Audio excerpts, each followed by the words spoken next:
I don't know if this is gonna even work. Yeah, dude, I literally went to... So the beta was like telling me to go to, you know, like Beta Studios here in the Classic or somewhere else. The beta told me to go here because you have to set up that COPPA bullshit. Yeah. And then like I get there and then like I re-input the information, then I like click next and it like started the stream. That's weird. Even though I don't know, it made no fucking sense. It's I wonder literally. if it heard us in the background. We were talking about virginity and vaginas. Now I'm streaming, but No. it doesn't matter. It doesn't matter. Yeah, it's just literally like YouTube makes everything so complicated. I fucking hate it. Sorry. No, you're good. You're good.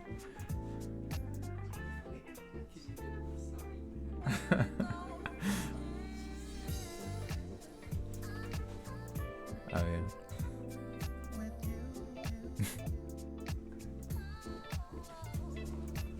Am I gonna do a Let's Read Christmas? Maybe if I can survive till then. Jeez. Oh my god. This is way more complicated than it should have been. Everything with YouTube is way more complicated than it should be.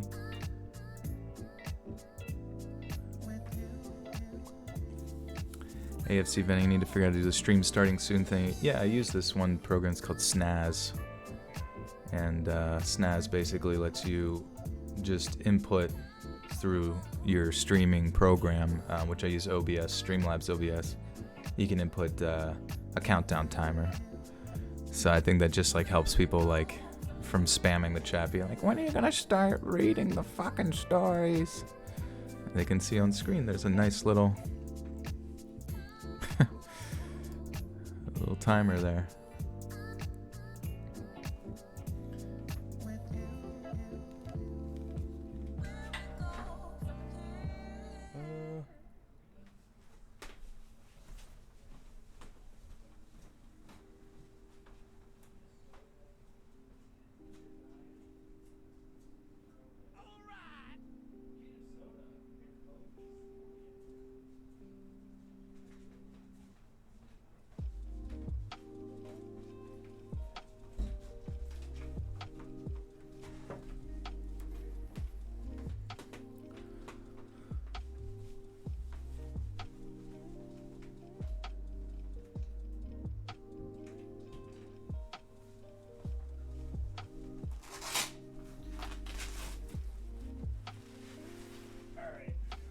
Sorry, dudes.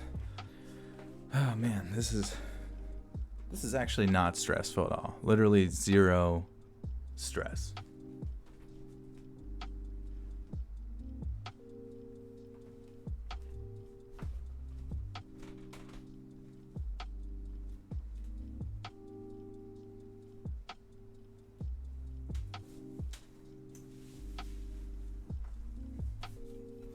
But we're kicking this off here. Sweet. So I think yeah, so anyways, I think we're good to go. And Lord Girahim with the $10 donation says, I got money and my puppy just farted. Heck yeah, dude. Was it a stinky little toot from your little pup? And thank you for the 10. Appreciate that. Boogers. The boogers are almost done cooking. Joel's streaming. Good times. Heck yeah. We're ready to rock and or roll.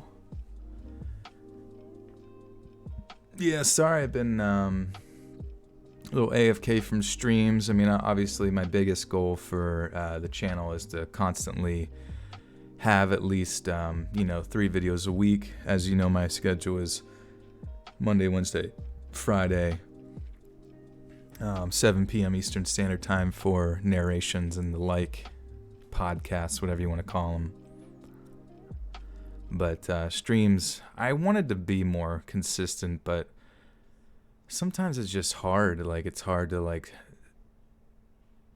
be efficient with creation, live normal life, and, stay on top of that stuff. Because sometimes streaming actually kind of extends the overall period of time required for me to, get a project done or, a video done. And then sometimes something's going on that night. My voice makes water wet. I'm gonna dry the ocean up. Or maybe replenish it.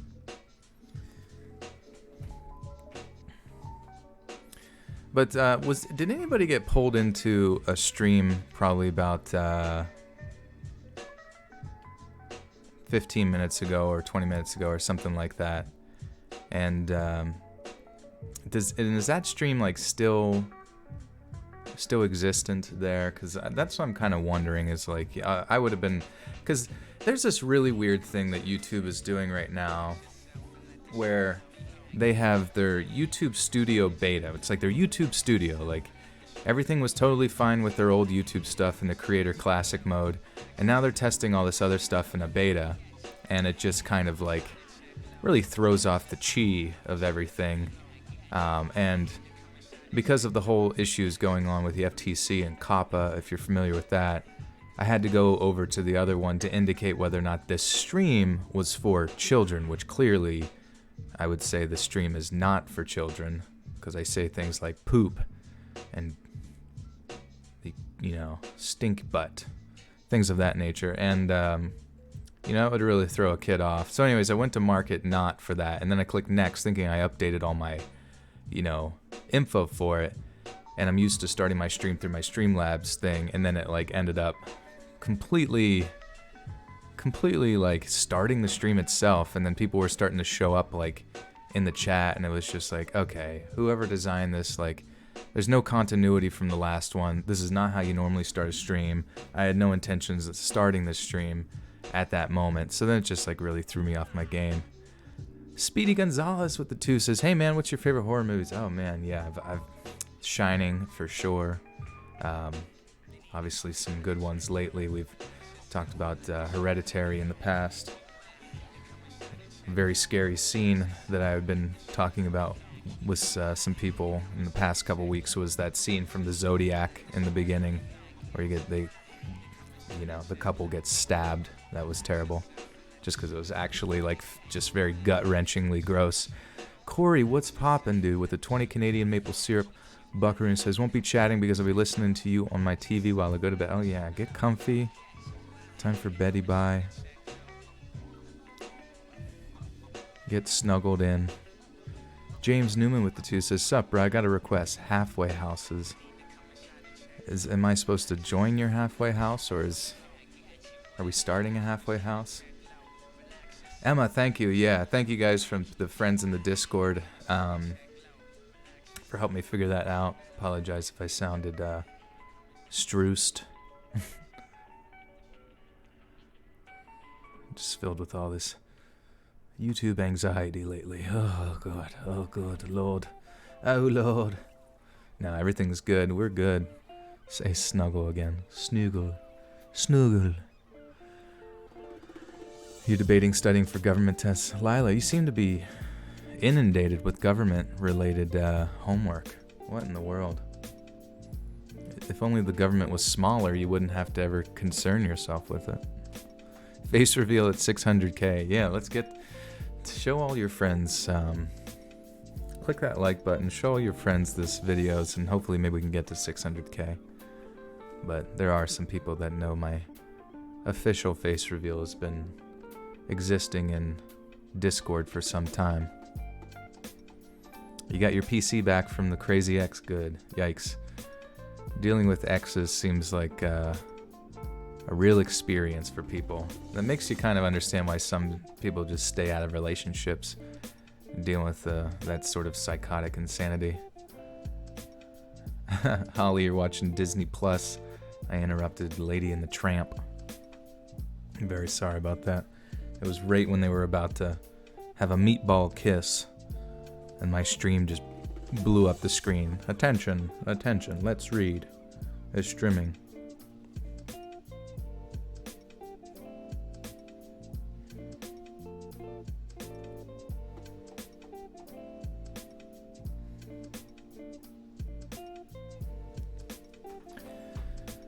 James Noonan with the 2 says halfway house horror stories or refugee. Interesting.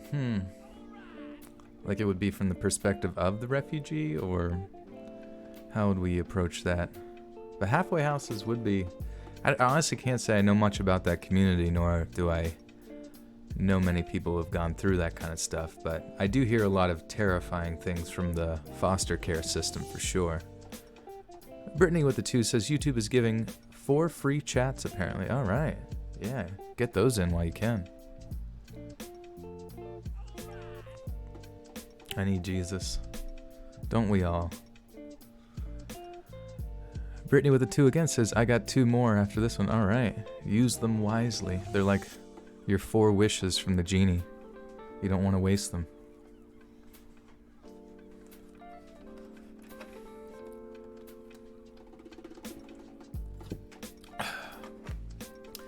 I felt bad because,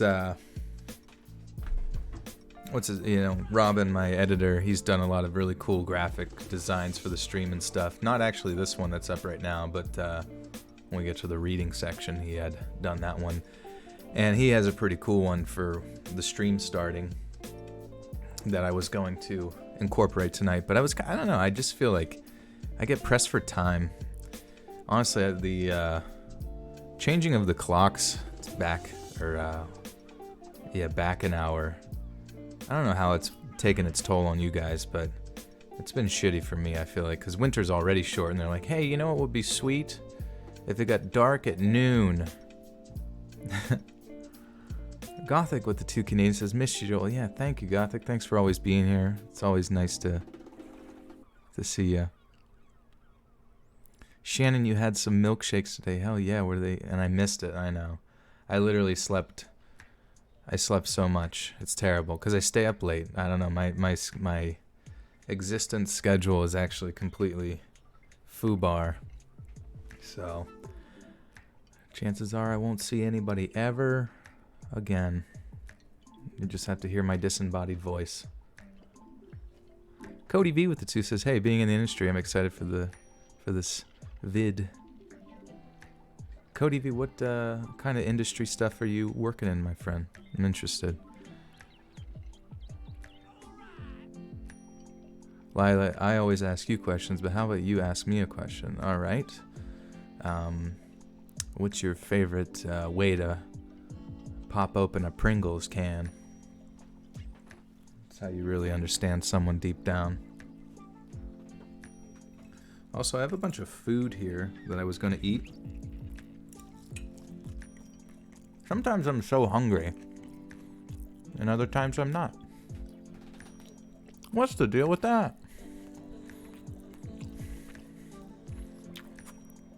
Discord's fault messing up our sleeping pattern. This is true. We get into Discord and completely screws us.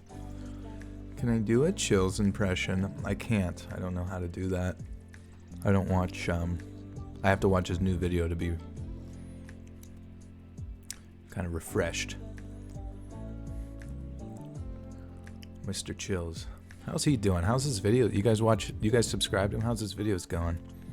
I always see them popping up on Twitter. They look pretty sweet. Cody V with the 2 says, I cook at a full French restaurant in Wisconsin. Whoa. Oh, I see. In the industry related to the waitress stories tonight, the waiter, waitress. Yeah. These are going to be pretty dizzy dank, so prep yourself accordingly.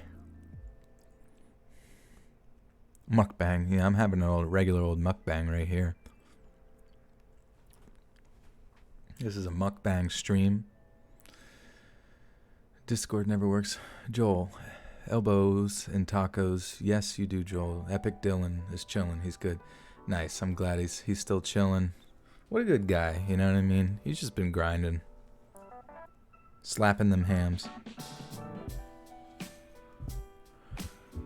What am I eating? I had a stir-fry chicken, string beans, and brown rice with some delicious kind of spicy sweet sauce. And it's from a Thai restaurant in town. Kind of my favorite place. They're good people. Been going there for years. It's just like the perfect after workout meal. Been hitting it pretty hard at the gym, you know how it goes. Asherella, what's up? Am I late? I just got to see my favorite author ever, Sleep, David Sedaris. If you're not familiar, you should totally pick up one of his. Yeah, actually, sorry, Asherella. I think I actually added you during the in Discord earlier, which was not my intention. I just it was like I went to type at here and it just like typed at Asherella, and I'm like, man, if I don't have one tech issue, and it's another, am I right? Can I sing? You know, I'm gonna go ahead and say no, because I never ever in my life ever heard anybody ever tell me one time during any period of time I've sung that my voice sounded good. But at the same time, I've never actually given it a shot. No one ever told me my reading voice was good either. Jill talks about CrossFit ASMR. Hello, Katie. Thai food is kind of kinky. This is very true. You have to be careful with how much you eat. You don't want to end up permanently damaged.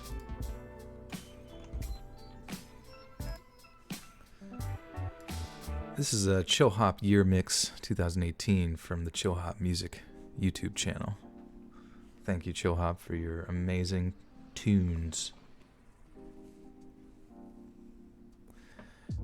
Thank you, Jess. I appreciate it. If you donate $100, can I sing? Yeah, I would absolutely sing for you. Just like a homeless man at the corner of like a subway station.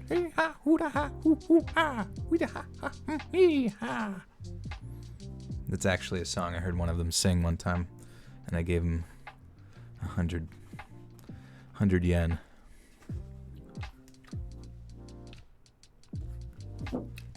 One minute, peeps. This is true. Sing for your money. Dance, monkey, dance. Oh, do I like Lecrae? What the heck is Lecrae? I've seen that typed in the chat a few times. Lecrae. He appears to be an American hip-hop artist.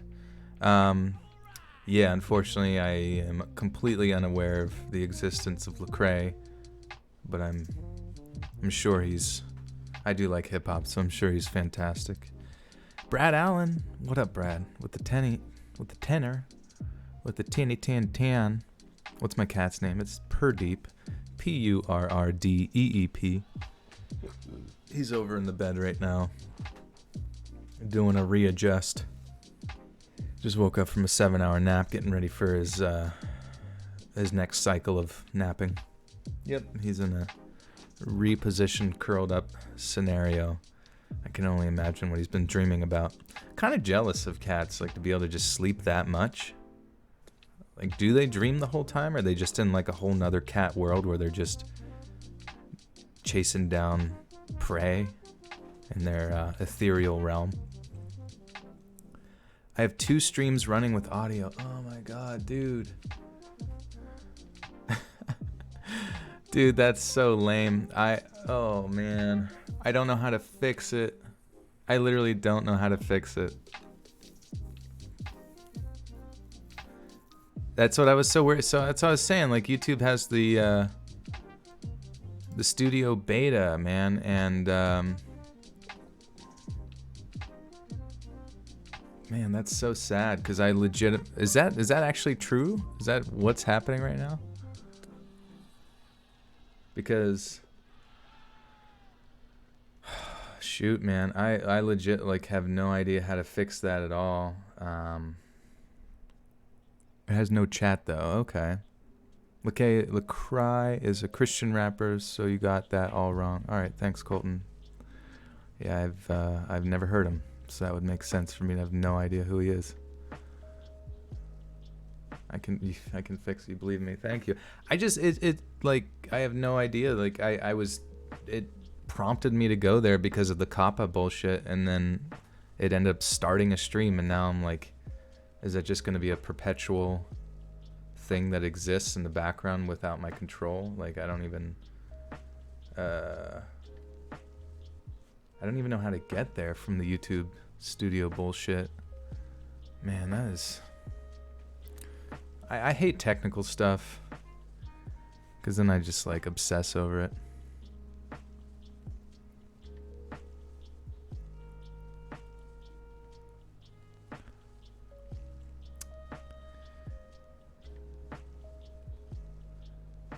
Look at this dude's memes. Do I get music from Bootleg Boy? I don't know who's Bootleg Boy. This is actually frustrating.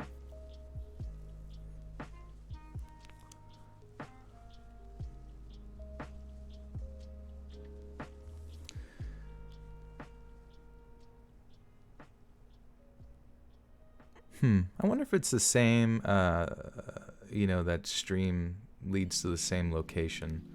I have no idea. I mean, like, we're at approximately the amount of people we normally would be at about 20 minutes in to the other stream, so I'm not really going to stress too much about it.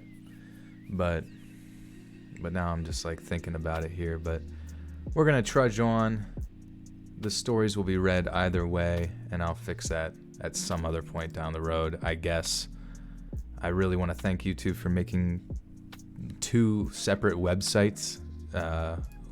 It's like 2 dimensions existing on top of each other, where the one is like way more familiar and convenient, and the other one is just exists for the sheer fact of circle jerking their, tech guys. I don't even know. Chill horror, hell yeah. We're gonna switch up the music here, switch it over to Iron Cthulhu Apocalypse. Thank you to Chill Hop Year Mix for putting this jams out. But as you can see on screen, if you got a story and you want to hear it read on the channel at some point down the line, most likely in a subscriber story video, or if it fits a particular theme, it'll get used in that theme, or True Scary Stories, all that good stuff, you can send it to reddit.com/r/letsreadofficial. Sometimes I get DMs from people that say, hey, can I submit my story over DM? And unfortunately, even though you can, you're more than welcome to do so. I'm not going to read it because it's way more convenient for it to exist on the subreddit, because it can be voted on there, people can interact with it, and it's like it's just my sort of convenient manner in which I congregate stories. So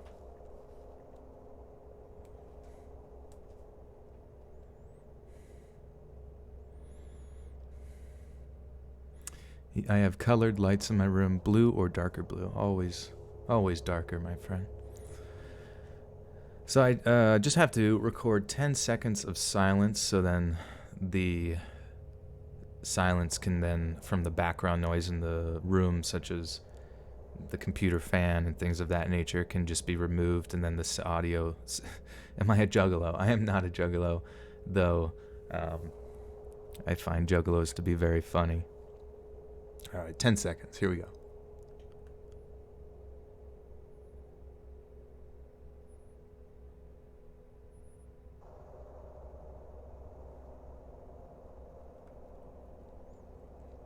Boom. Ready to rock. Is it too late to submit a waitress story? You could submit, maybe if we did a, volume 2 down the road. Definitely submit that. I am an e-boy. I'm a professional e-boy at this point. E-boy, remember guys, e-boys don't count. A soy boy. A soy e-boy.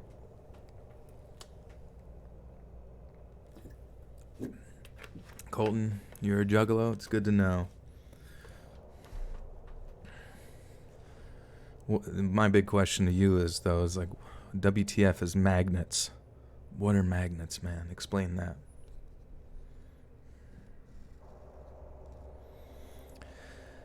Alex Rios 45 with the 2 says, can you tell my sister, Jackie, to not miss school? Jackie, listen. This is Let's Read, the principal. You might not know that I was your principal for all these years, but we need you to go to school. We need you to learn things. We need you to sit and listen. And we need you to go to recess. Tomorrow is Mystery Meat Day. It's going to have a really good sauce on it. There's going to be maybe like a broccoli or a green bean, most likely some peaches in a cup filled with some sort of strange liquidy syrup. Maybe some orange juice with a milk carton, chocolate milk if you'd like, 2%. It's pasteurized. We don't really have any bullies in the school, which is great. I've been keeping track of them. I bully the bullies. You have to bully, even though I think bullies, a healthy, normal kid to bully ratio is good. I just like to harbor, a really strong sense that I'm in charge and that I'm actually a bully.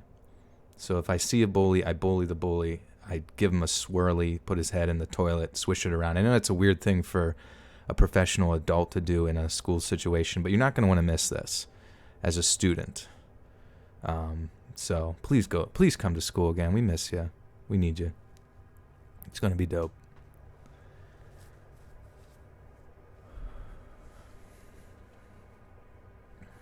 Whoop, whoop, whoop, whoop, family juggalos. Should everybody hear, like, if, I always talk about people joining the Buttersock cult, but should we change it to the juggalos? Should my subscribers be known as the juggalos? Daniela, I bully the bullies, but Daniela bullies me. There's a really good hierarchy we have going. It's great.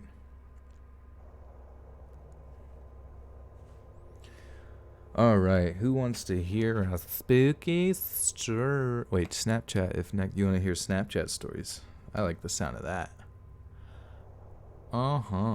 And how?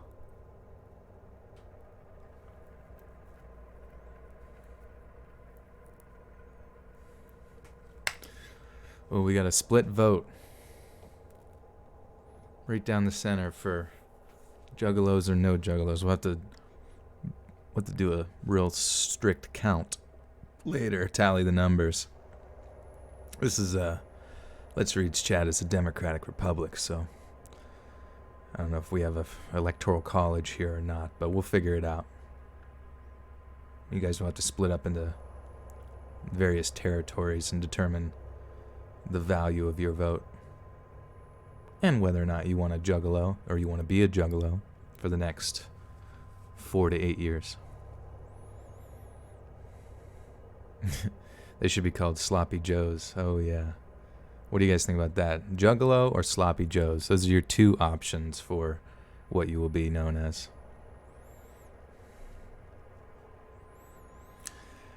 Can we be both? Oh, man.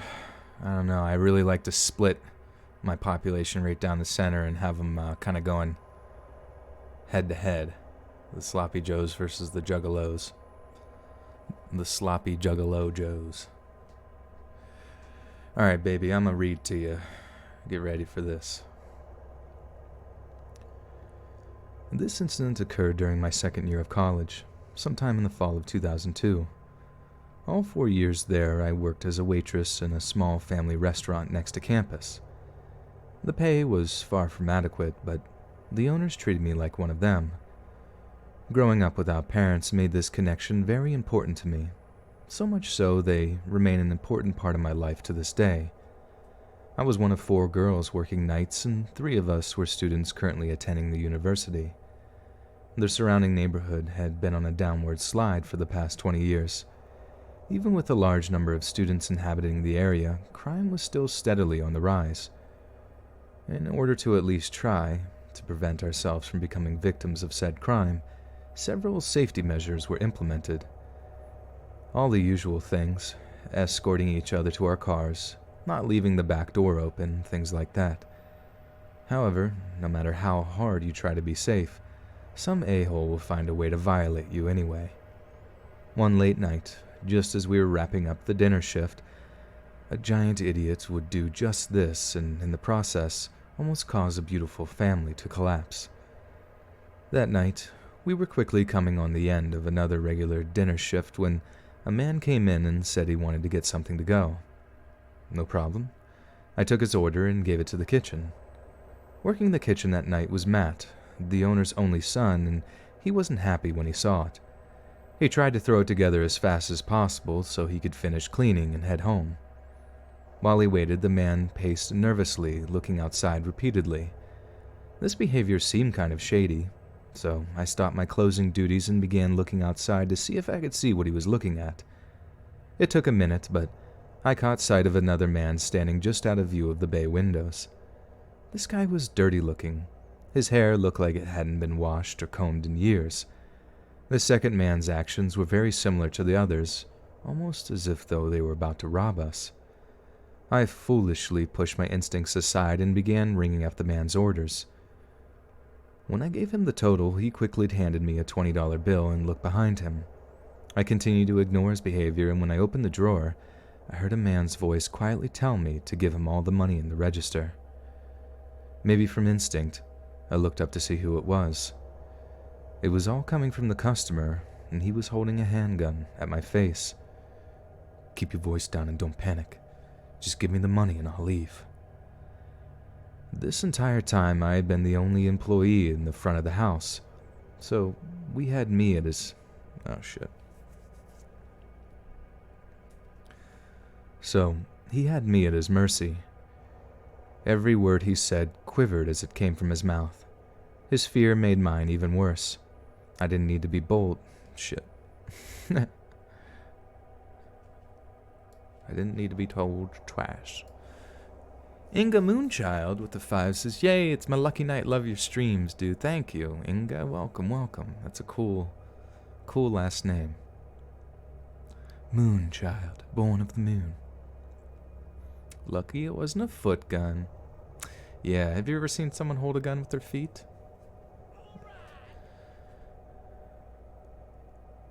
Everyone having issues with the video just acting like it's loading. Oh man, yeah.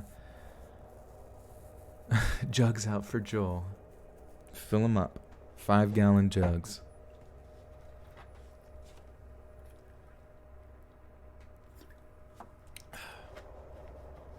The waitress is serving sloppy joes to the juggalos. Juggalos love sloppy joes. David Poole says, "Hey Joel, how you doing?" Thank you for the 2, David. I'm doing really good. Gonna have to figure out those technical issues later. I feel like I have that all the time on my streams, just weird little things going on, but can't ruminate on negative nonsense, so we're gonna just keep trucking. I didn't need to be told twice. I grabbed every cent out of the drawer and was about to hand it to him when I heard Matt's voice coming from behind me. "Did you forget something?" Everything that happened after this went by so fast. I still question my recollection of the events.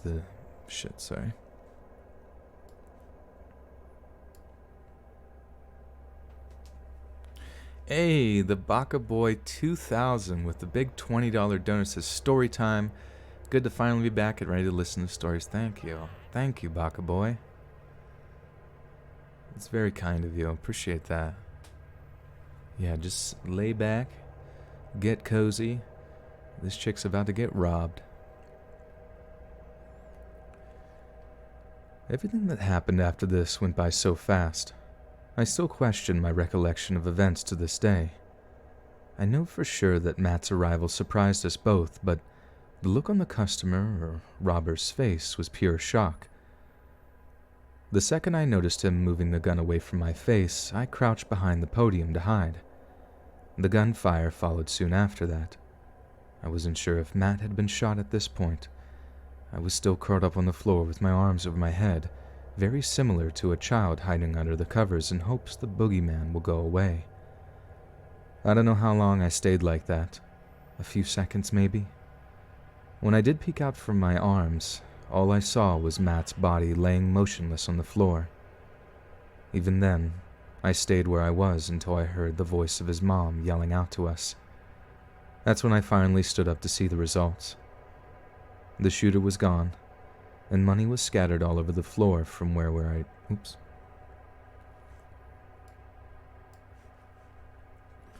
Oh, David Poole with another 2 says, "I have a strange question for you." Okay. And then he David Poole with the 2 says, how can I tell this girl I love her? Oh. I guess that's not too strange of a question. I would look at well, first off, I guess I would need some context to your situation with said lady friend, because sometimes we have to be careful to kind of throw all of our cards out in front of us, especially if the girl is kind of unaware of this affection, or maybe perhaps it's not necessarily mutual. Because in that scenario, if it's not necessarily mutual, or you don't already have some sort of ongoing relationship with them, such as going on dates or hanging out and being friends and all that, or, something that would indicate to her the very obvious direction your interactions are going, I would say that coming out of the woodwork, out of nowhere, say if this was a girl you passed on the elevator or a girl at school or something, and you just came up to them and said, I love you. You would imagine how jarring that would be to, most people. I believe it would actually have a pretty negative effect if it wasn't in the appropriate context. So, depending on where you're coming from in this scenario, I would say maybe before jumping to the love train, perhaps go to the what are you doing this weekend? My friends are doing this. Would you like to join train? If you know what I mean. Friend zoned her first. Yes, bitches love that. Yeah, that's true, Daniela. Thank you. Sound advice. Jogalo. Jogalo. The Jogalos. Joel's better with the E-boys than ladies. This is not true, but it's a sound hypothesis. What's in the background? A clothes dryer? It's supposed to be scary music, but I don't know. Hopefully not.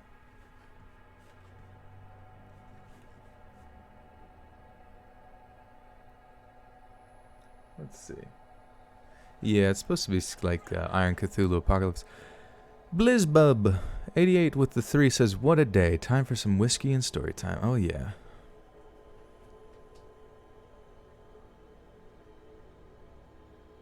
What is Obama's last name? Okay, well, well, there you go. If you're already in a good context, and it doesn't feel as if though telling them you love them would be too jarring, I suppose. Perhaps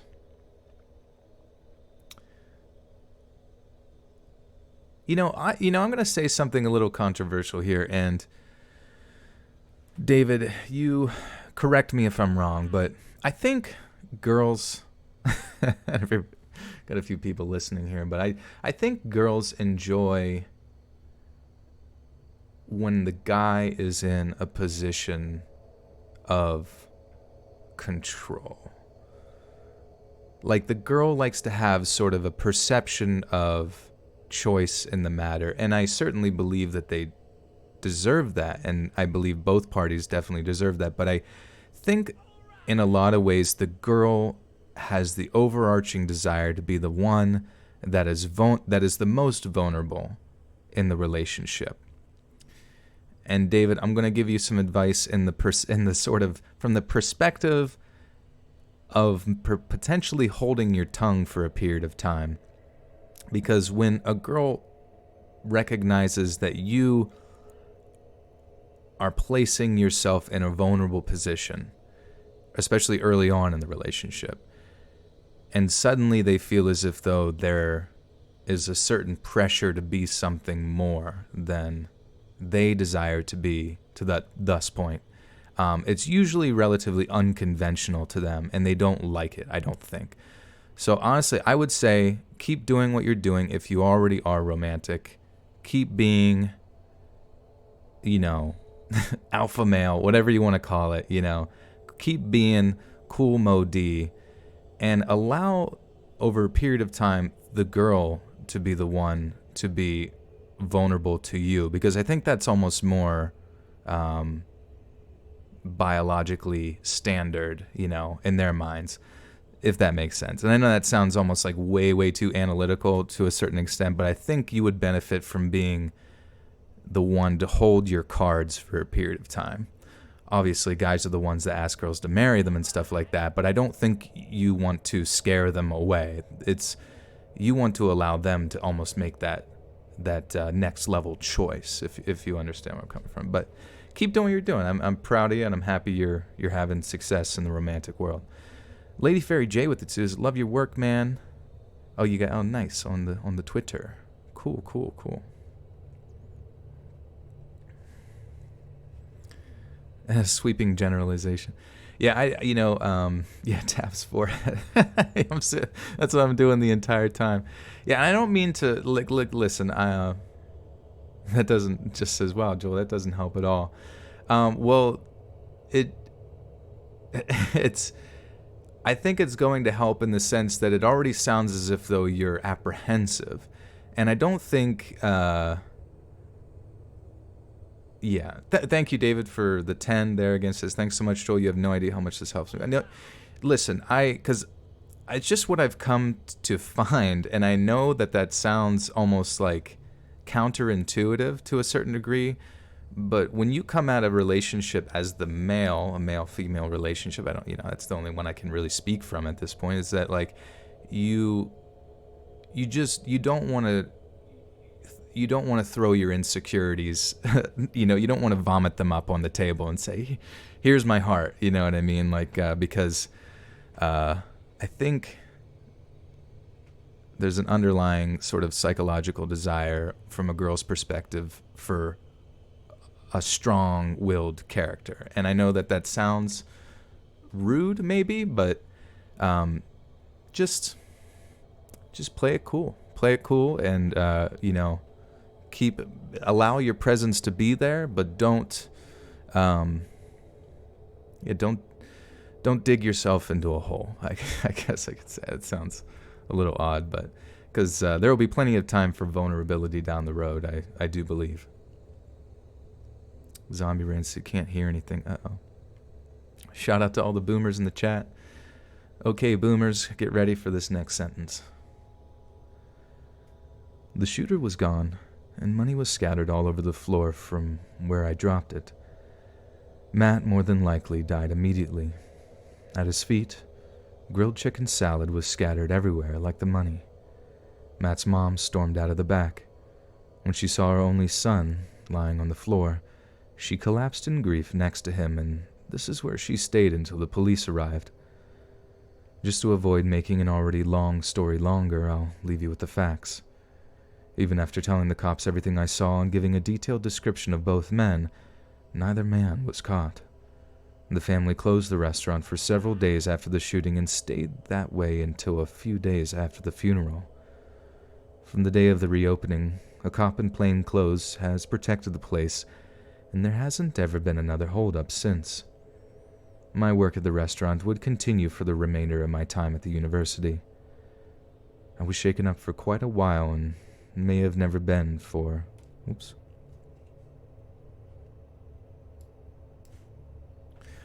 Emmy B with the 2 says, it's not rude at all, it's how my boyfriend and I are. Yeah, I mean, like Bruce is he's since passed, unfortunately, God rest his soul, but he was a great he was a great there's a lot of stand-up comedians who are sages of wisdom. Bruce was it Bruce? Yeah, Bruce in particular, I believe. And he had said that he's come to find that relationships are more stable between a guy and a girl when this is going to sound a little weird, but like almost when the girl has a grander affection for the guy than the guy does the girl. And it's not to say that there isn't an equal sense of reciprocated love for one another, but the manner in which the guy presents it is almost more stoic to a certain degree than the woman's sort of generalized more open affection for the guy. And I think that sort of creates a sense of a certain degree of security within the relationship, where the girl perceives the man to be strong and hard-willed and not weak, and the man feels secure in the more overt desires of the woman for the man, and to feel like a man, I guess you could say. And I know that sounds Bruce is still alive. I actually don't know if Bruce is alive or not, but I thought he had passed, and sorry if I got that wrong, but yeah. So I mean, there's a lot of, I don't mean to dig too much into like the psychology of relationships, because it's kind of almost too meta to a certain degree. It might make people feel strange to hear that kind of stuff, but I think there's a lot of unsaid things that sometimes can be articulated to a certain degree within that sort of biological, psychological development within conventional relationships. Things that are pretty easy to perceive and almost are no-brainers to a certain degree. Lils with the 2 says, I use my second cell to listen to live stream at work. Yeah, isn't that funny? Like, yeah, my room is a cell, and then when you go to work, it feels like a cell there too. But yeah, sometimes maybe just take this show on the road and experience the freedom of nature outside. That's something that I really need to do more often, just to kind of breathe in my existence from time to time. Camila with the 2s. Thank you, Camila. Yummy Bells with the 240 yen. He says, please call me baby girl. Hello, baby girl. How are you? MEB 64 with the 2 says, it makes me feel safe, honestly. Yeah, I wholeheartedly agree. And I think it's very important for a man to be able to provide safety for their loved one, so, and certainly nothing to be ashamed of. I know a lot of people sort of push for the sort of full-grown pizza. Hey, Michael Speed, that's a cool ass name. Has just become a sponsor, become a full-grown pizza and part of the Buttersock cult. Thank you, Michael. Unless he would prefer to be called a juggalo, that's up to him.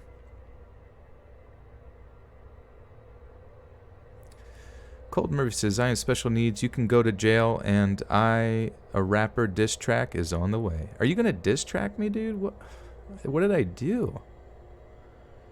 You heard women really like e-boys. This is true. Be careful with those e-boys, I'm telling you. They're shifty ones. Eat Me says, I am weak and pathetic. You are not weak and pathetic, guys. He prefers Sloppy Joe. I think a lot of the times we think of ourselves as weak and pathetic, and I've definitely been there many, many a time, but if you really want to feel empowered, I would say every day do your best to be the best possible person you can be. And that's difficult, because obviously it's subjective to each individual. Hi, Billy. Welcome. But I think a lot of it has to do with bettering ourselves, whether that's getting in more shape, or educating ourselves, or trying to advance our career, or trying to support our family more, or just, maybe partaking in the endeavors of creativity, or wherever that is that gives you purpose. Whenever you,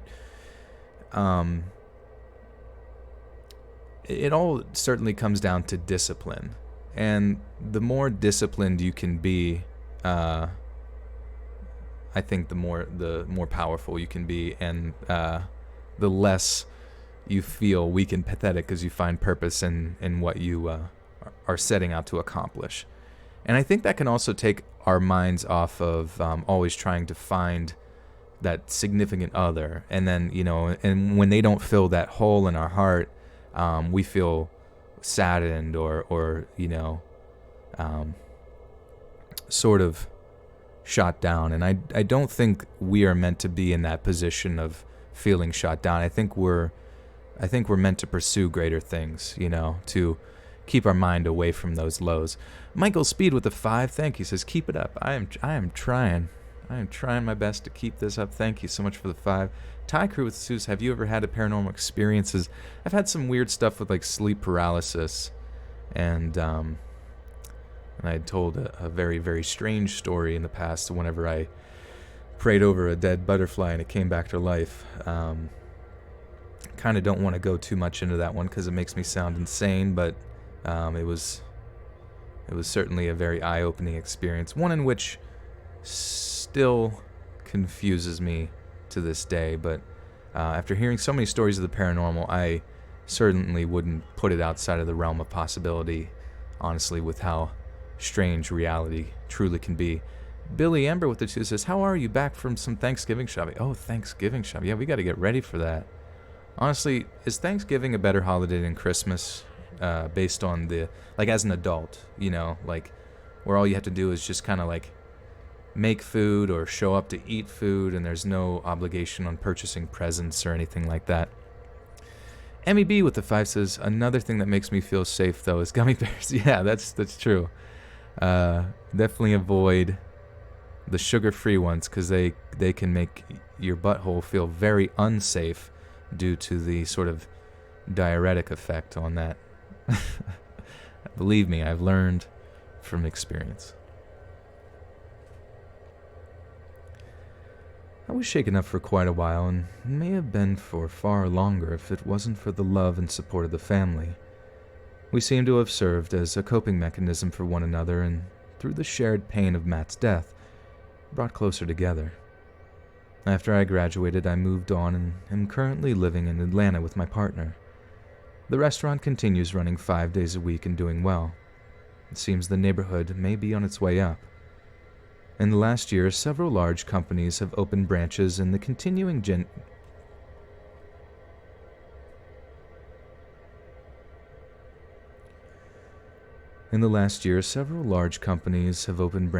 continued growth has proved to be a positive thing for all concerned.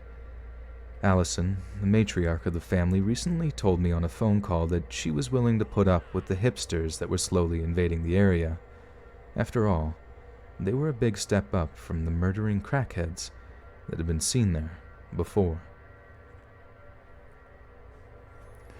Billy Amber with the 2 says, I make food but love some Black Friday shopping. Oh, that's right. Yeah, right after...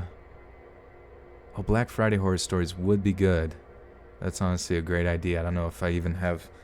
We do have some Thanksgiving ones in the old barrel there, ready to rock and roll soon, so keep an eye out for that. That's going to be pretty litty. It's going to be a juggalo party. 10 true juggalo stories? Honestly, do they still have juggalo meetings? I remember hearing, like, that those juggalo concerts, like, I don't know if they couldn't have them or something because they were considered a congregation of like a gang or something ridiculous. It was like really, really weird. I wonder if I got all of you guys into one area, if it would be considered a gang.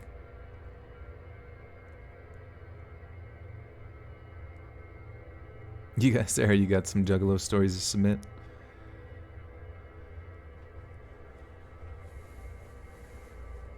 They moved them to Oklahoma, okay.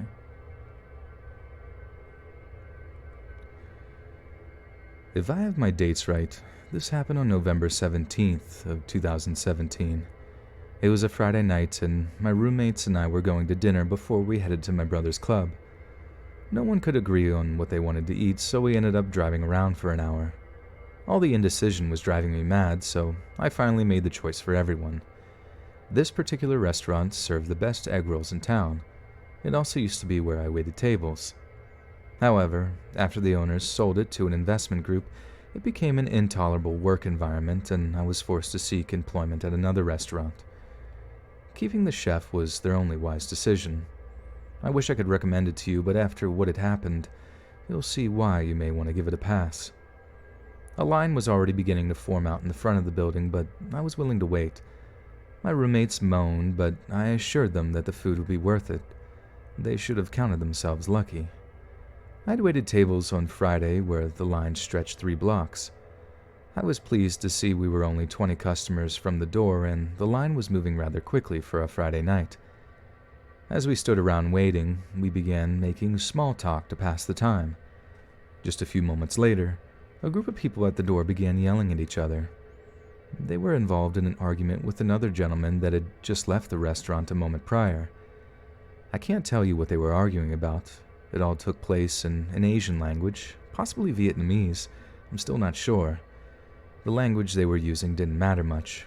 They were obviously all angry about something. While this big melee was roaring right in front of the restaurant, the line wasn't moving. An older gentleman, a few places in front of us, finally had enough and approached the arguing group and asked them to take their disagreement somewhere else. He was nothing but kind and didn't raise his voice at any point in the conversation. His intervention only served to worsen the problem. Now both parties involved in the argument turned on the older man and began yelling at him in broken English, mostly curse words. The back end of the line, including us, began moving in closer, attempting to get a better hold on what was going on. The noisy back and forth continued for several minutes until it became violent. The lone Asian gentleman who had been accosted by the group started cursing in an unknown language once again. Suddenly, in a very casual manner, he pulled a large pocket knife from his pocket. Oh shit, sorry. My cat is scratching my chair, so I have to let him out. Be right back.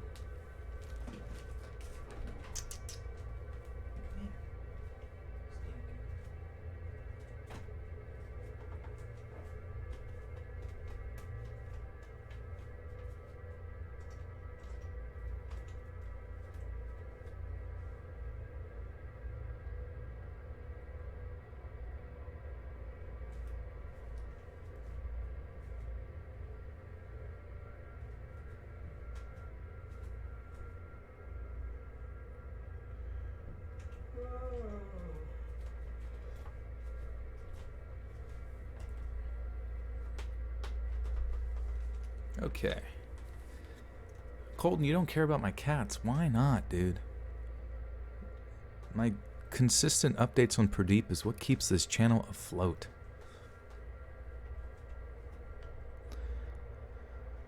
Suddenly, in a very casual manner, he pulled out a large pocket knife from his jacket, opened it, and began stabbing the older man over and over. He did this probably 5 to 7 times in quick succession and returned it to his jacket pocket after folding it closed. Before he turned and walked away, he threw up his hands and yelled one more thing in an unknown language. I was in a state of shock and couldn't believe what I had just seen. The man didn't even seem to care that he'd done what he had in front of multiple witnesses. He didn't run away or nothing, just walked away. Just walked away calmly and casually. The older gentleman was beginning to fall over, so one of the women in line, who later turned out to be a nurse, told him to lay down while she applied pressure on his wounds. I don't think he'd even realized himself what had occurred to him. The look of surprise on his face was very upsetting. Almost every member of the line had their phones out and dialing 911 in seconds. I take my hat off to the New York Emergency Services. They were on the scene in less than 5 minutes. It seemed that the gentleman wouldn't survive despite their fast response. The pool of blood surrounding him was large enough. Whoops, not large enough, sorry. Hey, Hallie Long with the $2 is cliche, but I was never 100 until my boyfriend and I met. Oh, that's awesome. I'm glad. Yeah, no, I mean, a good partner can really bring out the great in us, and on the contrary, a bad one can do the opposite, unfortunately. But I'm very happy to hear you that things are going well for you there, and thank you for the donation. Rosaria Mangana has become a new member, has become a full-grown pizza and part of the Buttersock cult. Thank you. Rosario. Billy Amber with the 2 says, getting ready to see some holiday drama this Black-Hearted Friday. Oh yeah, things are going to be off the Chisane. I wonder if there's any good deals. You guys looking for any good deals?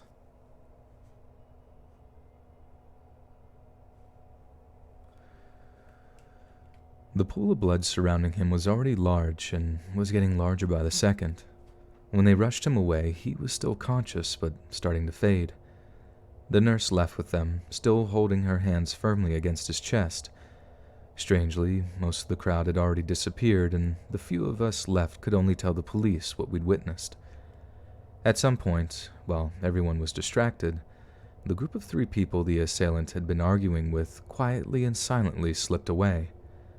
I can only assume that they thought they'd possibly be able to...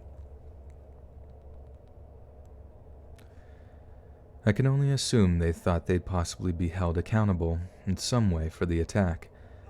Since they were the only people who knew what the argument was about or what was said between them, no one else could provide the police with any answers. That older man just happened to barge into something he shouldn't have. After seeing a man attempt to end the life of another...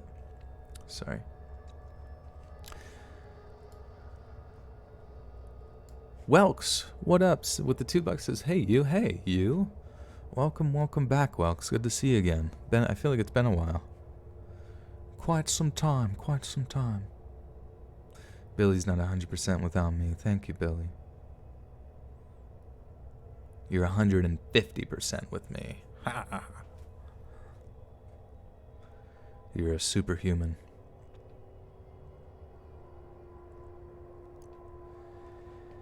After seeing a man attempt to end the life of another man, I didn't have much of an appetite or desire to dance. 2 of my roommates still felt like eating, so I left them there to get an Uber home, while myself and Nita, my 4th roomie, returned to our apartment. We shared a small bowl of leftover spaghetti and crashed for the night. I scoured the internet for days after in hopes of hearing the older gentleman's fate, but I never did discover whether he lived or died. Same thing goes for his attacker. The residents of that part of town are known for being tight-lipped toward the police. I hate to think he's been allowed to get away with that. Could very possibly be murder. If I do hear any news in the future, I'll share it with you and you your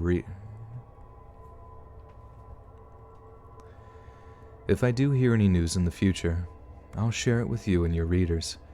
You can possibly guess that after this, I never returned to that restaurant. No egg rolls, no matter how good they may be, are worth my life. But these some good-ass egg rolls, let me tell you. I seen a man get stabbed to death. I still got them egg rolls. Welks with the tenses. I always listen to your streams at work, but I can't ever chat. Good to listen on my day off. Yeah, thank you, and welcome. Thanks for being here. Amelia, you want to be 200%. I'm going to have to clone myself, probably. Juggalo food. Juggalos love egg rolls, especially when they're covered in blood. Dipped. Jamie just wants to be a pickle. Egg rolls lead to farts, lead to cuddles, which leads to love. It's so simple, Weston.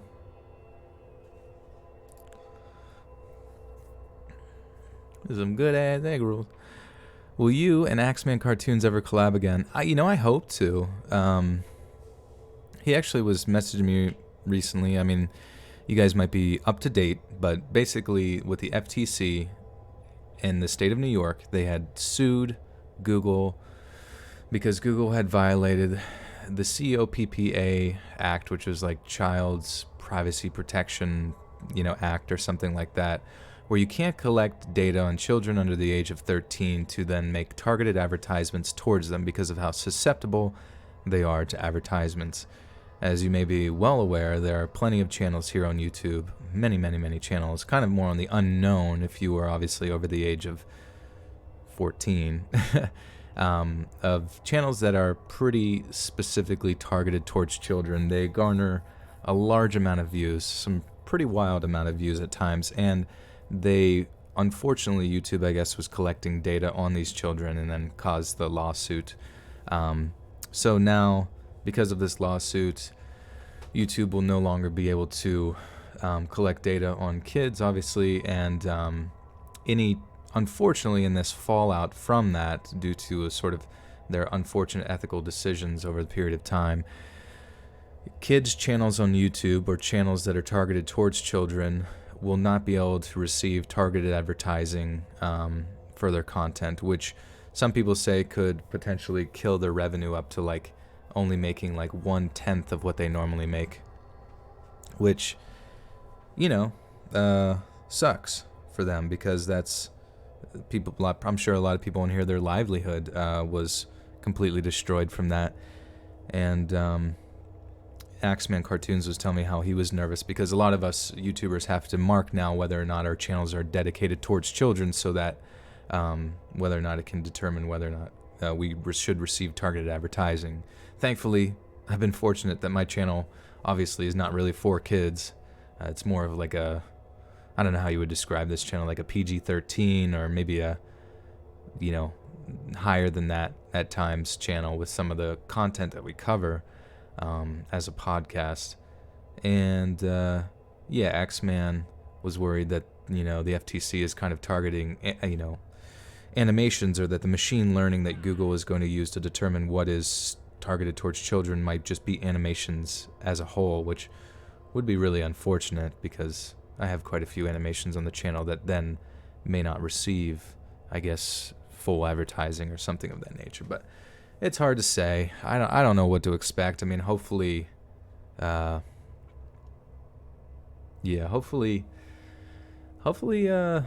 machine learning is smart enough, or at least they'll have manual reviews or something like they used to have whenever it was. So it's so strange because they have found themselves in such a weird position, YouTube, as far as the narrative goes, because in the past, you guys probably could remember, like, stuff wasn't, family friendly for advertising, which was like part of their way to cover their butts in the past when it came to running adverts on YouTube. So it's just like a very broad, wide scope brush to cover, issues, and a lot of people saw a drop in revenue because a lot of their content necessarily wasn't family friendly, I guess.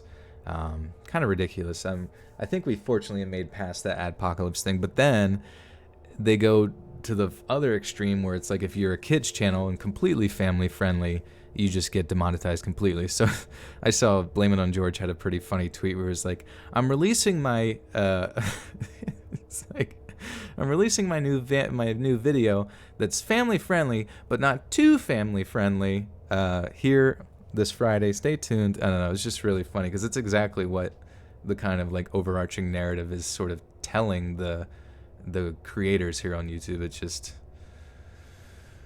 I don't even know. So strange. That's why I've been really trying to keep my content, expand my content to podcasting. Basically, if you guys haven't followed the podcast yet, you totally should. It's, distributed through Spotify, Apple Podcasts, iHeartRadio, all that good stuff. But definitely, and it's been growing. It's definitely not the same sort of growth that I have here on YouTube, but I'm hoping that things continue to move forward and I can have a future here on YouTube. But if not, Daniela wants me to read. All right. Sometimes I just like to kind of ramble about my future. I'm almost like having an inner dialogue with myself, and you guys will be subjected to that. Why is YouTube ruining everyone's lives? I don't really think it's that. I mean, YouTube is a business, like they want to maximize profits as much as possible while maintaining the best PR they possibly can with the masses. It's a very tight rope to walk at times. And the frustrating thing is that, like, it's more the advertisers who have a lot of control over a lot of things, and they're pretty much like skittish little rats, I guess you could say, because any sort of bad PR with them, like you could call an advertiser and say, like, why do you advertise with so-and-so? They are misogynistic, they're evil, they're monsters, any random one-liner you could give them, and they would most likely make some sort of response out of fear that they could lose any possible business because they think some sort of outspoken minority group is suddenly going to boycott them and make a stir. So it's a very strange time that we live in right now, because a lot of people think it's organized towards, PC speech and things of that nature, but in reality, it's just PC speech actually controlling business through a sort of overreaction. It's like overreactions garner more overreactions. It's just a weird sort of like cascading event of business, and I'm hoping over time things start to the dust starts to settle on the insanity, but we're getting there. I'm not proud of how I behaved in this story, or to admit I was utterly clueless, but it happened. At 17, I took a job waiting tables at a new highbrow restaurant that had opened the year before. Any eating place that ranked above Golden Corral had a very hard time making a go of it where I lived. When I returned home from my first shift and told my folks some of the food we offered, I was met with 2 blank stares. My dad didn't even know what filet mignon was before I told him, and I'm still not sure he completely grasped the concept. My mom has already been the more worldly of the two, and even she wasn't sure what the restaurant was trying to offer. Their attitudes proved to be shared by the majority of others around town when I told them where I was working, and this mindset left me with a very little faith that I'd have my job for long. Fortunately, the chef that opened the place had made a great name for himself in Dallas, and his fans were more than happy to make the 45-minute drive to eat at his new restaurant. Being exposed to something new like this made the job more enjoyable than working the counter at McDonald's.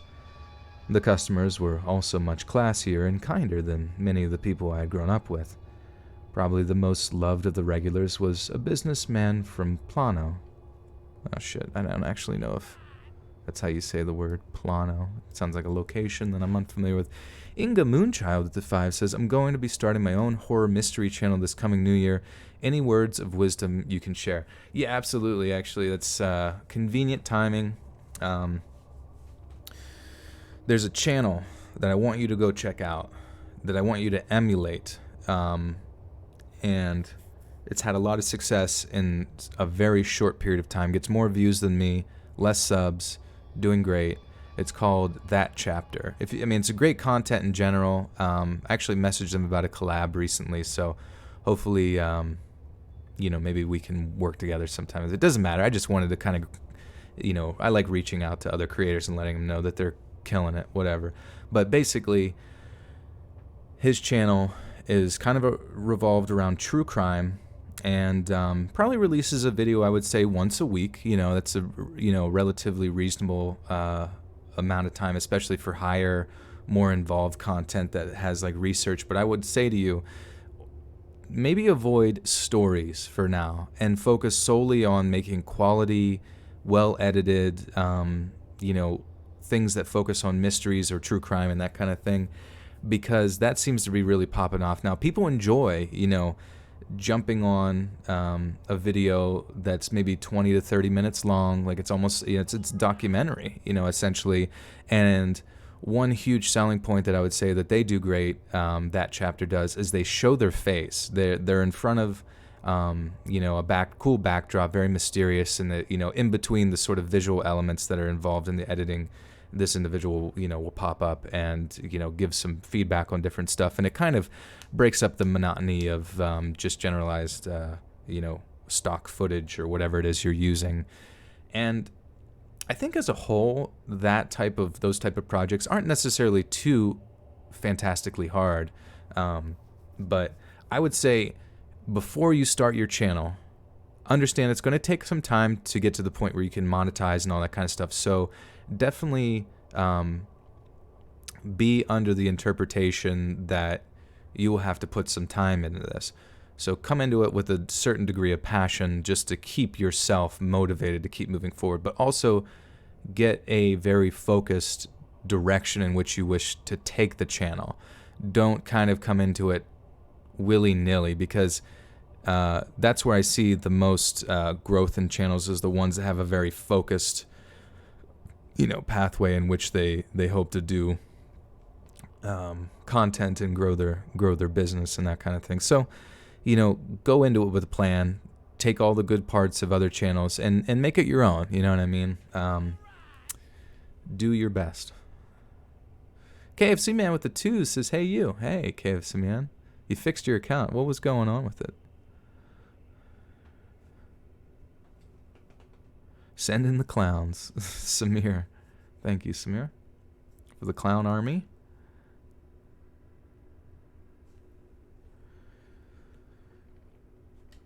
Probably the most loved of the regulars was a business. Oh, I still didn't figure out how to say plano.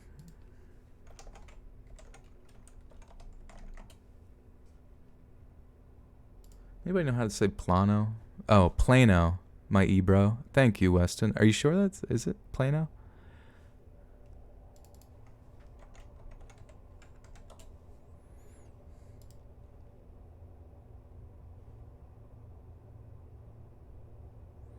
Pronounce names. Gonna completely botch it.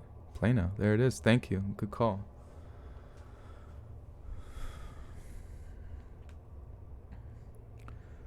Probably the most loved of the regulars was a businessman from Plano named Preston.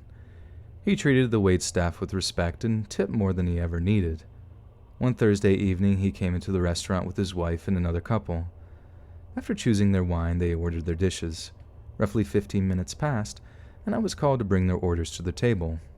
All was well, so I moved on. Less than a minute went by before I heard a lady's cry coming from behind me. I turned around to see Mr. Preston standing at his table, flailing his arms about. His panic had me perplexed until the wife and the other... Oops.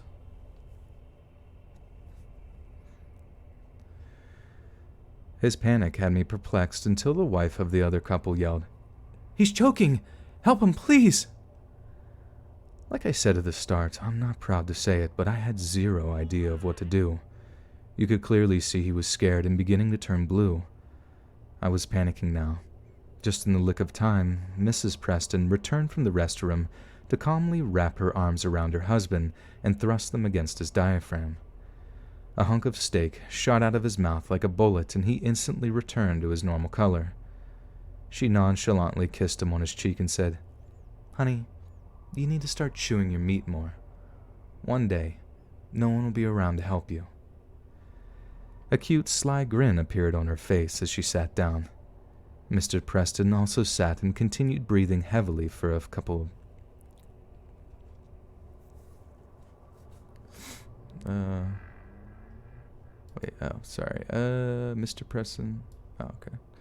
Hey, Billy Amber says, with 2 bucks, says, "I'm very proud of you, Joel. You've accomplished a lot." Thanks. Thanks, Billy. I'm trying.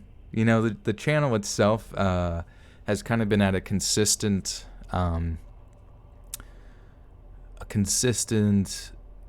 sort of presence, I guess you could say, like as far as view goes, for probably a couple of years now. I would say the amount of views that I get now are pretty similar to the amount of views I got back when I was around 100,000 subs. And it's a lot about momentum on YouTube. Always putting out when they see that every piece of content you put out is very important to your user base. It's like they want to push it out to more and more people, and then you grow. And naturally, if you can, bring in a viewership that's coming faster than people are leaving, you probably see your best growth there. And looking at some statistics, I am kind of pretty impressed that most of the viewership on my videos comes from, normally it's recommended for people, but most of my viewership actually comes from subscribers. Like, there's a hardcore like 50,000 of you guys out there that like watch my videos religiously, so I really appreciate that. Thank you.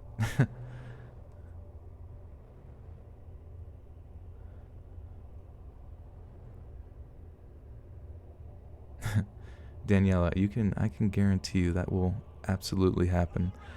Marge Bot with the 2 says, "I love it. Hope you have a great Thanksgiving plans." Thank you, Mark Bot.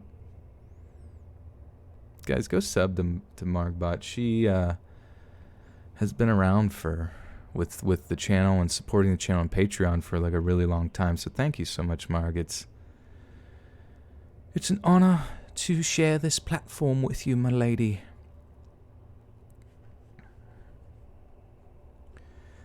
Mr. Preston also sat and continued breathing heavily for a couple of minutes. Her calm yet decisive action in such a scary time threw me for a loop.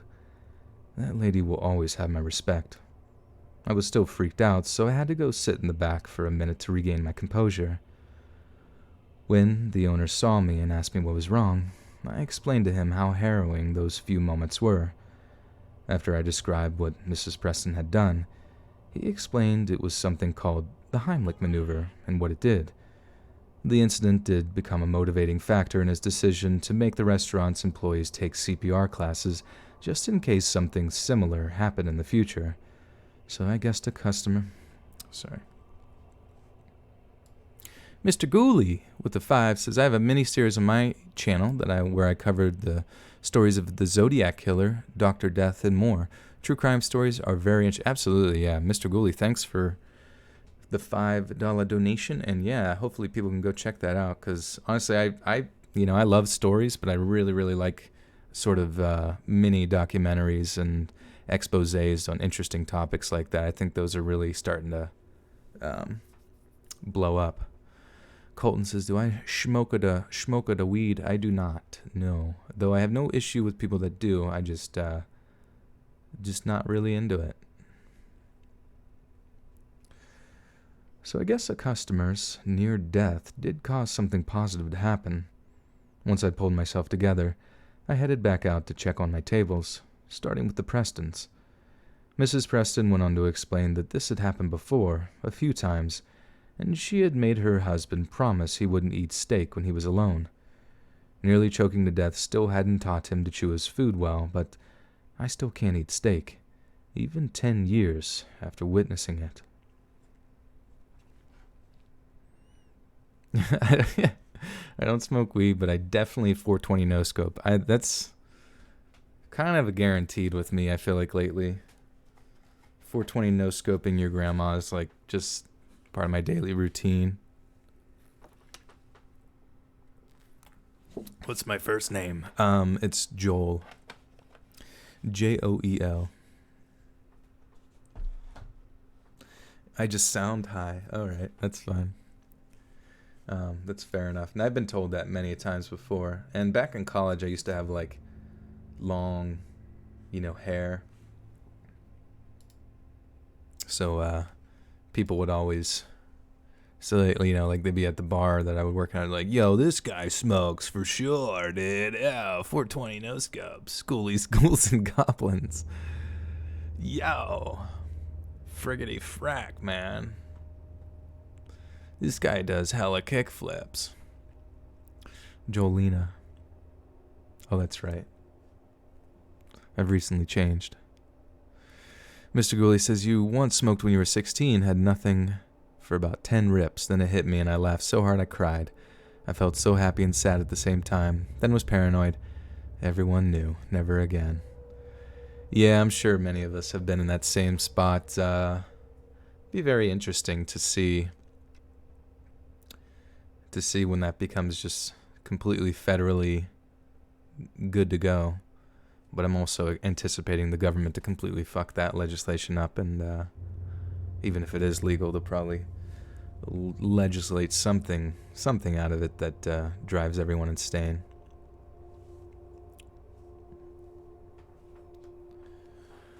Do I ever listen to old-time radio shows? That is literally most likely the things that I use to fall asleep all the time. I like to fall asleep to listening to just like really anything that covers like information, whether it's about politics or like conspiracies. Like, yesterday I fell asleep to listening to what was his name? Andrew or something McKenna. Andrew McKenna? That like real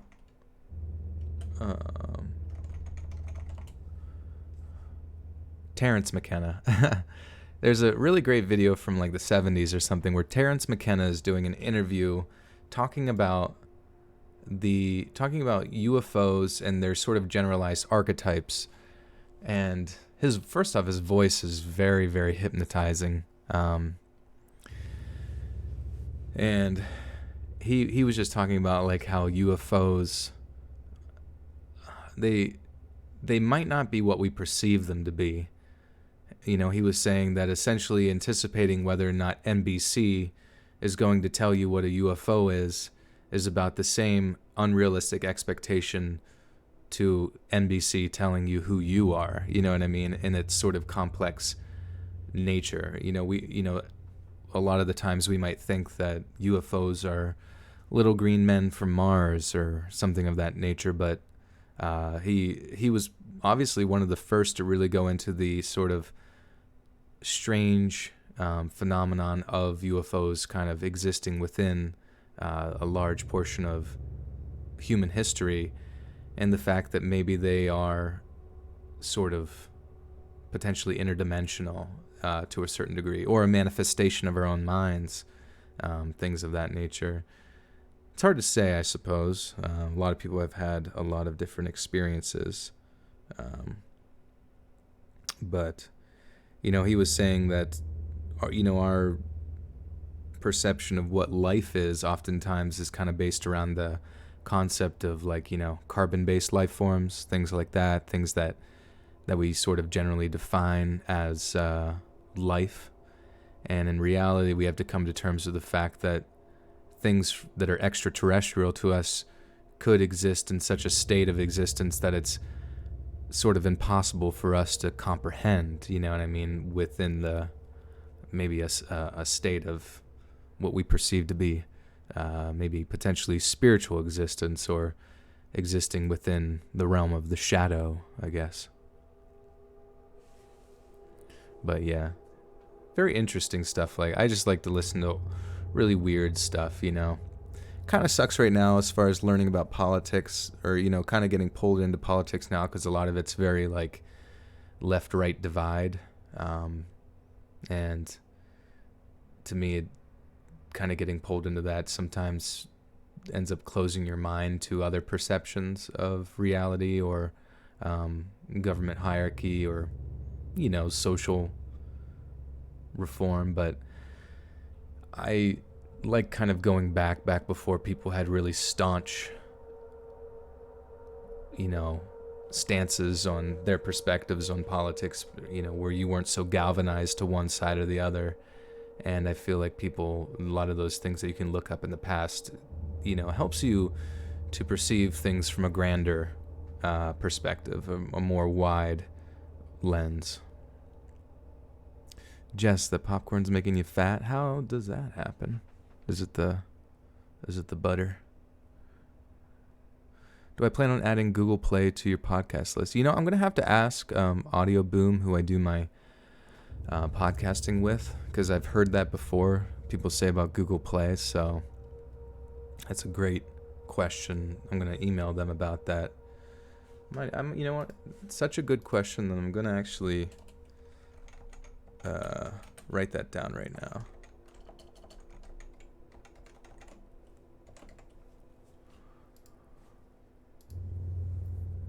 Butter them buns. All right, let's kick it off with story number 4.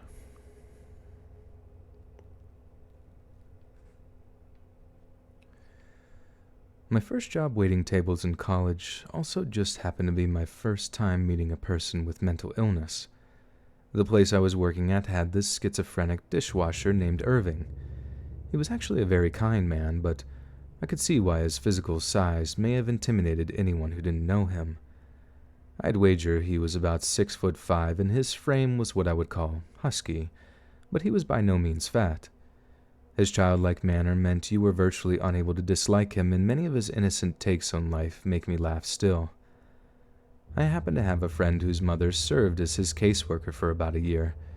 She told him that although he basically had the mind of a young child, on the rare occasions he became violent, he could do a lot of damage. Even after hearing this from a person who saw Irving on a clinical basis, I couldn't dream I would ever be in a situation to see him lash out. Our work environment was very lighthearted, and I can rarely remember an instance in which another employee, the owner included, ever raised their voices. Employee turnover was very low because of this. I'm sorry to say, however, the day I'd never expected to see happened before we opened on a Wednesday evening. The routine we dinner shift employees would follow was that we would usually arrive at 4 p.m. and never see the guys that came in the morning for prep. They usually came in around 8 and were done with their work way before the dinner shift arrived. The 1% of times we did run into them, it rarely went well. 2 of the 3 guys were cool, but one in particular, Cliff, was a real jerk. This evening, Cliff aimed his venom at Irving.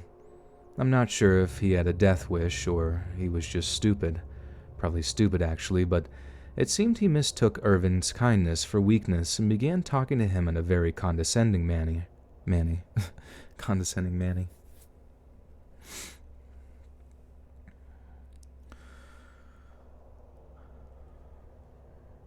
Probably stupid, actually, but it seemed he mistook Irving's kindness for weakness and began talking to him in a very condescending manner. "Hey, Corky, can you wash this pot for us? I want to get home before midnight, so hurry."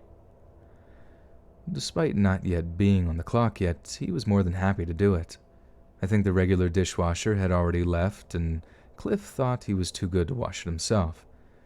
The other prep cook, Johnny, also happened to be the sous chef, and he was quick to tell Cliff not to be rude to Irving.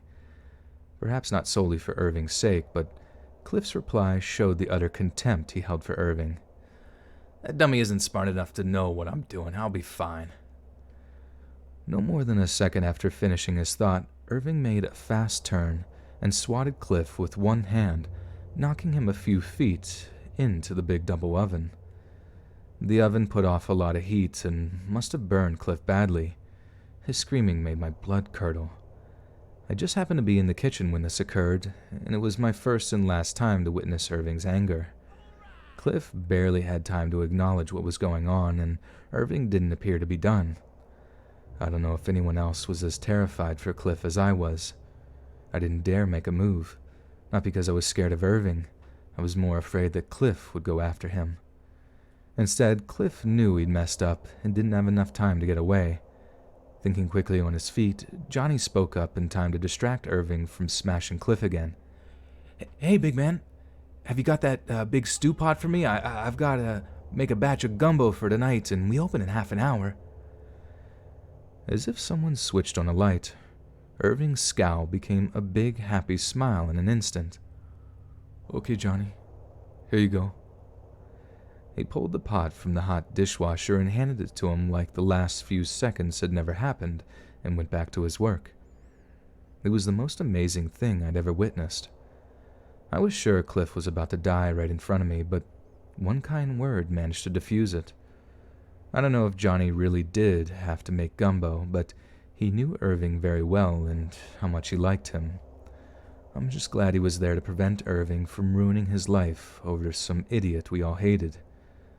Johnny then nonchalantly took Cliff into the office and closed the door. I'm unaware of what was said, but after that discussion, Cliff never spoke unless spoken to again. Johnny did tell a group of us later that Irving wasn't going to be punished. He had a talk with the owner that night, and they agreed that Cliff was the party at fault. After his burns were treated, he was sent home, and I never saw him again. I did, however, see Irving many more times, and he always had a big grin on his face.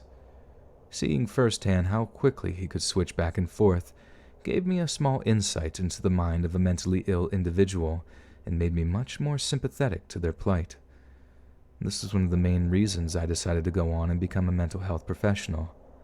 I felt a duty to become an advocate for the mentally ill and make sure they would not be labeled as raving mad people like the way most of the public see them. The way, I'm ashamed to say, even I once believed them to be.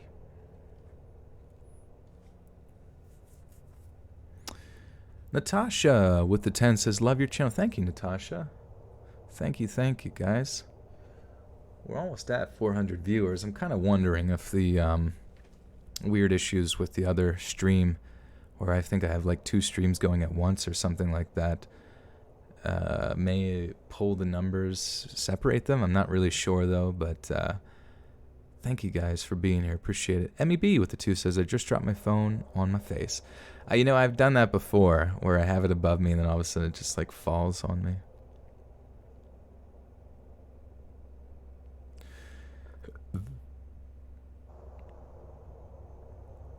Pickles on popcorn? Interesting. Maybe like pickle juice on popcorn would be pretty good. But I feel like pickles on popcorn, I mean, obviously, if they were in two separate containers but kind of mixed together, I don't really know how your hands would conveniently grasp everything. MEB with the 5 says, I have bipolar and sometimes I'm scared to tell people.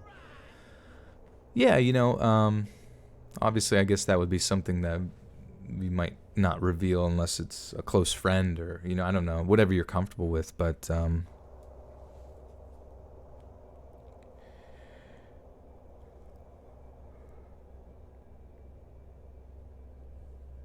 it's hard to tell how some people would react sometimes because they perceive it in so many different ways. There's sometimes not a complete absolute in how to regard a particular thing, and even if there is more of a finite definition, everybody has sort of a subjective view of many different things. So definitely something to be aware of when communicating that with other people.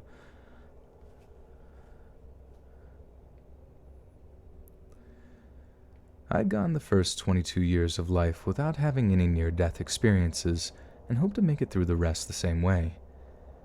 Unfortunately, a month ago, I was put in such a terrifying position, I was afraid my life was about to end. The gist of the story is that I was the victim of mistaken identity. From what I've been able to gather in the interim, a former female employee was having a tryst with a fellow male employee and her boyfriend or ex-boyfriend. I'm still not sure. Did not approve of the relationship. I want to start by saying that I never worked with or even knew the woman in question. Being a gay man, she wouldn't have been my type if I had. A couple of people that were around when she was told me that she and the man she was sleeping with had been fired a good 6 months prior to my employment. The unlucky coincidence appears to be that he and I shared the same first name and physical description. This had to have been why I was confused with him.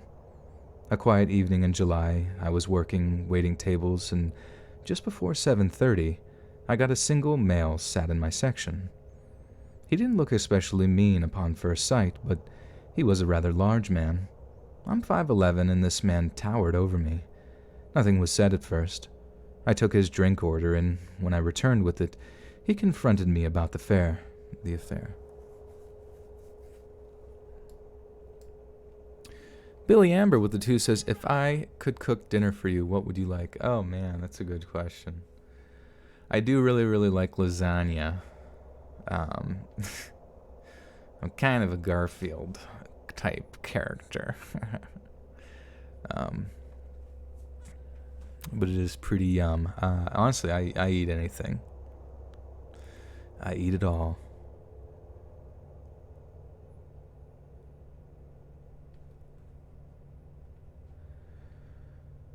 I took his drink order, and when I returned with it, he confronted me about the affair. So you're the loser that's banging my girl? I asked him to repeat what he'd said, and only got more hostility in return. You heard me, boy. Ginger told me about your affair last night. His demeanor terrified me. I knew if he wanted, he could easily destroy me. Fighting had never been my forte, and a guy his size would have no trouble laying me out. I did my best to assure him I didn't know his girlfriend, but this only made him angrier. Listen, you can deny it all you want, but she told me your name and what you look like. Saying you don't know her is just making me more mad. I could see the hate burning in his eyes.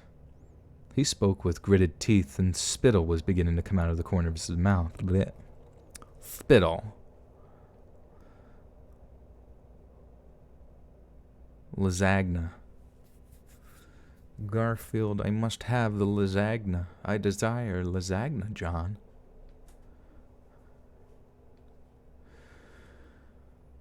If she worked here, it must have been before.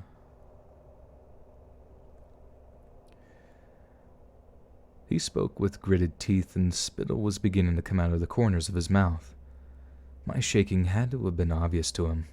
I was on the verge of running away, but I didn't want to come off as any bigger a coward than I already was. I'm sorry, sir.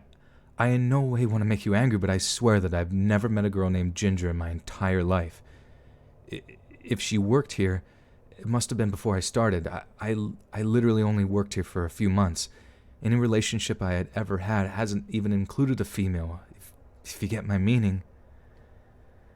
It took a moment, but he caught on and his scowl morphed into a smug grin in seconds. Telling a complete stranger about my preferences wasn't a discussion I wanted to have. However, I was out of ideas and decided on the Hail Mary. You look like one of those deviants, but it's going to take a lot more to convince me than that. Playing that card must have been a bad idea. Although his voice had lowered slightly, he was balling his head into his hands. Allowing his voice...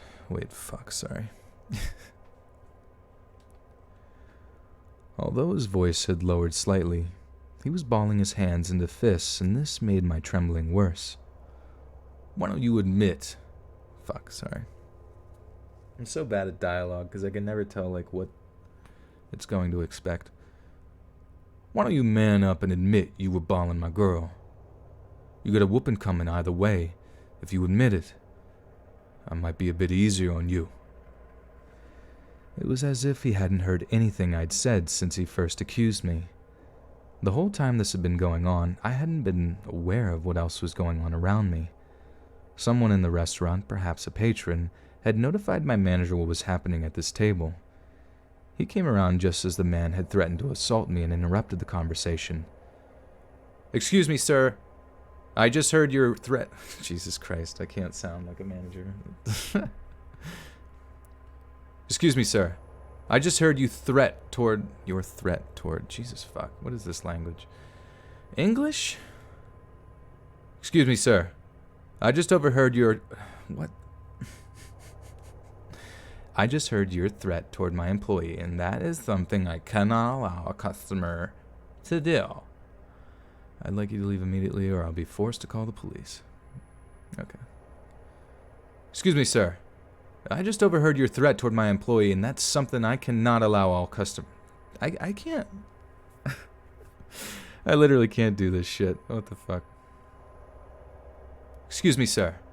I just overheard your threat toward my employee, and that is something I cannot allow customers to do. I'd like you to leave immediately, or I'll be forced to call the police. You can call whoever you want. I don't care.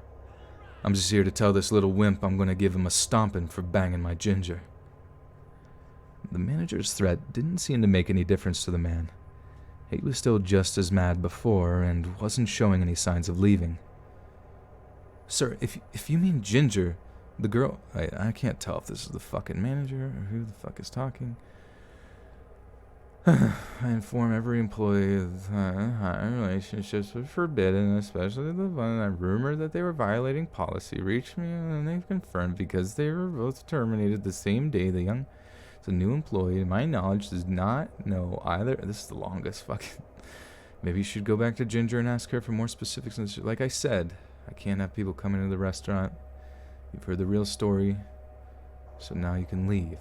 Please do so now. Man, that's a long fucking dialogue paragraph. Dude, I do need acting classes. My dialogue is like literal dog shit. And it's mainly because I'm just like reading it on the fly. I'm sure I would be better if I like had a second to go over it, or where I could determine like what guy I'm going with or whatever. But everything here is just kind of like on the spot. Sir, if you mean Ginger, the girl who left here more than 6 months ago, I can almost guarantee that this young man here had any Fuck. Jesus Christ. God damn, I can't be like a serious manager guy. It's so stupid. Sir, if you mean Ginger, the girl who left here more than 6 months ago, I can almost guarantee you that this young man never had any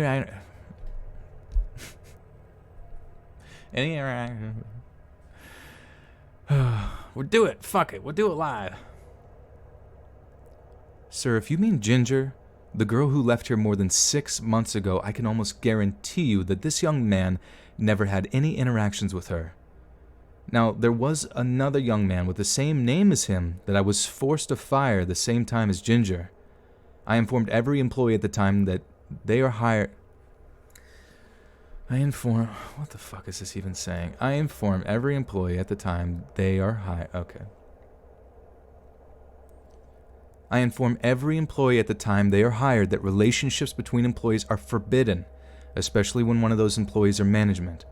A rumor that they were violating this policy reached me, and when asked about it, they both confirmed it. Because of this, they were both terminated that same day. This young man is a new employee, and to my knowledge does not know either of these two. Maybe you should go back to Ginger and ask her to be more specific about the situation. Like I said, I can't have people coming into my restaurant and threatening my employees. You heard the real story, so now you can leave. And please do so now. The entire time my manager spoke, he never raised his voice, except for the end. Even then, he kept his composure. I think because of this, the man finally started to believe what I had told him. He stood up at the table, and he must have been at least 6'5". One more shudder of fear shot through me when I realized how massive he was. Okay, mister. I'm gonna go and have a talking to Ginger again. And if I find out you lied to me, I'm coming back and putting both of you down. The man then turned for the exit. I'd recommend you not do that, sir. My manager hit him with one more parting shot as he left, but the giant ignored it. Once he was gone, I could finally breathe again. After I took a few minutes to calm myself, I returned to work. That evening, and every shit. Fuck it, I'll do it live. Fuck it. Fuck it, mate. Take 4. It's true. Sometimes it takes so many. KFC man, thanks for the buckaroonie, my dude. Joel, am I a ginger? I am not. Though I have no qualms with those soulless creatures. I'm just kidding. Fucking thing sucks. That evening and every shift I've worked since, our manager has made sure to walk with me to my car when I get off. Wait, did I miss? Fuck, dude. The giant ignored it. Once he was gone, I could finally breathe again after. Sorry. Once he was gone, I could finally breathe again. After I took a few minutes to calm myself, I returned to work. That evening, and every shift I've worked since, our manager has made sure to walk with me to my car when I get off. He's had, what the fuck is this? He's had a permit to carry. Okay. He's had a permit to carry a handgun for some time, so this safety measure does make me feel secure. I don't think he's really worried about himself. Since we have our own parking area in the back of the building, not many other people come back there. I'm not even sure many other people know about it. I, nor anyone else, have seen the man since that night, but will probably continue with the escorts for the foreseeable future. I pray each day I leave for work that I won't see that monster ever again. If he does return, I'll update my post. However, I'm pretty sure if he was going to, he would have by now. Let's hope I'm right. English, do you speak it? Not safe words equals Darwinism.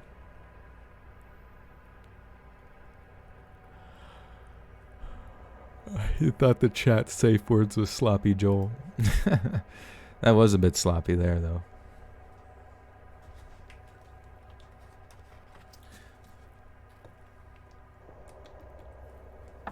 Yeah, with dialogue, it's hard to, just kind of, act on the fly. But sometimes I get it right, sometimes I don't.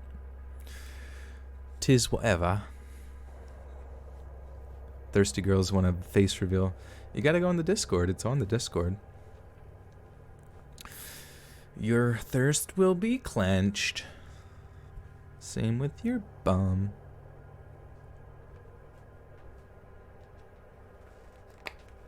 50 Shades of Grey, that's the next live stream. How much longer are we going to be streaming? Well, we're almost on 2 hours, so we got 2 more stories here. I would say probably like a half hour or so. Sloppy Joel is the safe word.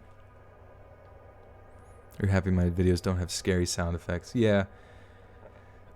I really don't have time for jump scares. I don't think they're very cool at all.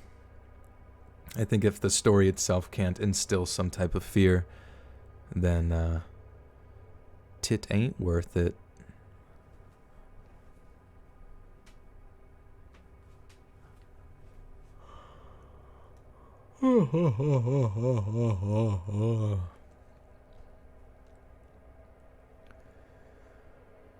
What I'm sharing may not be as serious as many of the other stories I've seen, but one recent incident in particular has led me to think I should reach out to someone for advice.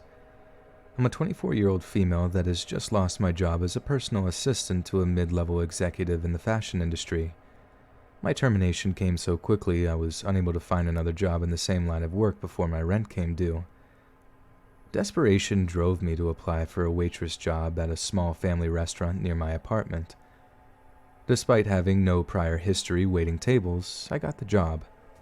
I guess the owners were as desperate as I was at that moment. My first shift was on a Monday afternoon, and I soon came to realize I enjoyed the work. Most of the customers were regulars.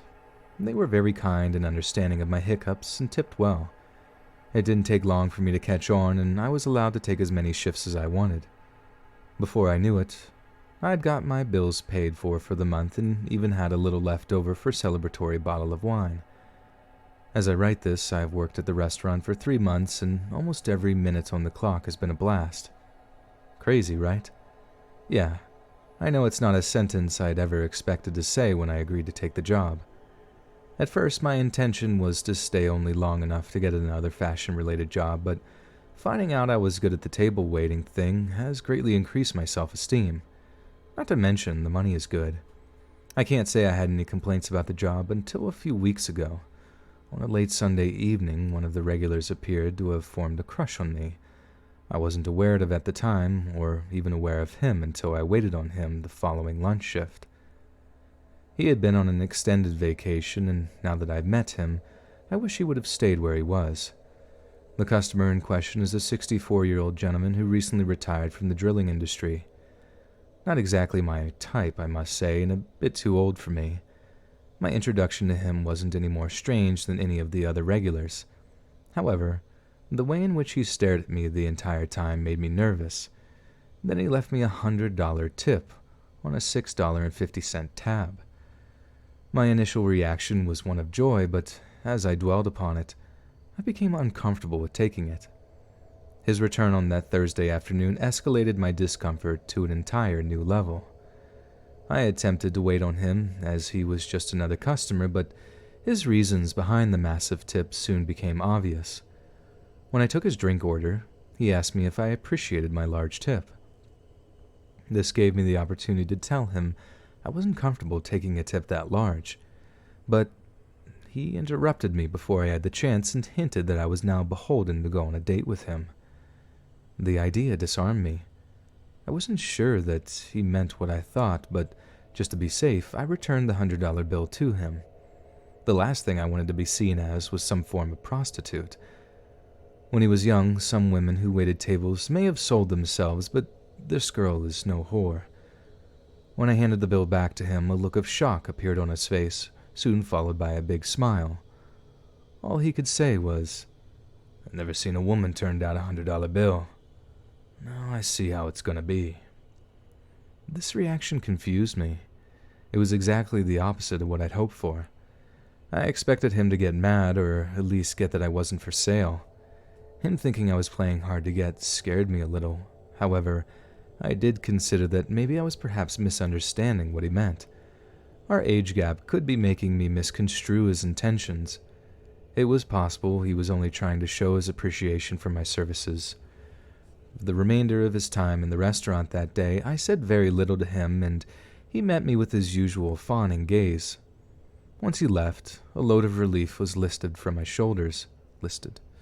Shit. That was a pretty good run, though, right there. Damn, boy.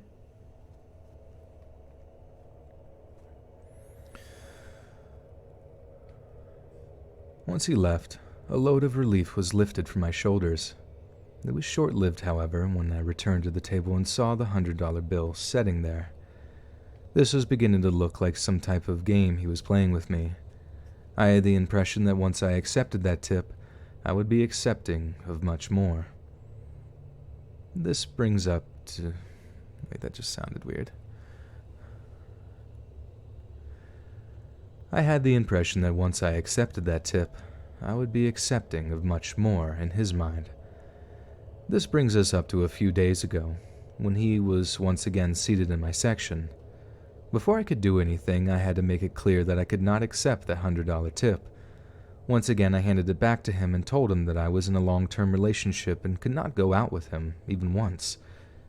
My speech didn't appear to make a dent in his facade. He replied by saying that he had no idea what I was talking about, but as he said it, a sly, childish grin was pasted on his face. I was starting to become angry at the way he was acting and stormed off to get his drink. By the time I made it back, something had very much changed in his demeanor. The usual doting and loving eyes had disappeared and been replaced by a simmering fury I would have never expected to come from him. His grin was no longer there. His face had become expressionless and cold. When I noticed this change, a jolt of fear shot through me. From that point, nothing else was said between us. One thing had not changed, however. When I returned to the table, the $100 bill was sitting there, but it was now joined by a small folded piece of paper. I unfolded it and saw that it was a brief handwritten note. It simply read, "It would benefit you to accept this." A shiver tore through me. I was almost positive he didn't intend this to be friendly. Although it wasn't necessarily threatening sounding, his attitude changed me. Although it wasn't shit. Okay. You have spare Tide Pods. Yo, pass me one of them, dog. I'm hungry. Do I accept coin? Such as Boy Coin? Bitcoin? Dogecoin?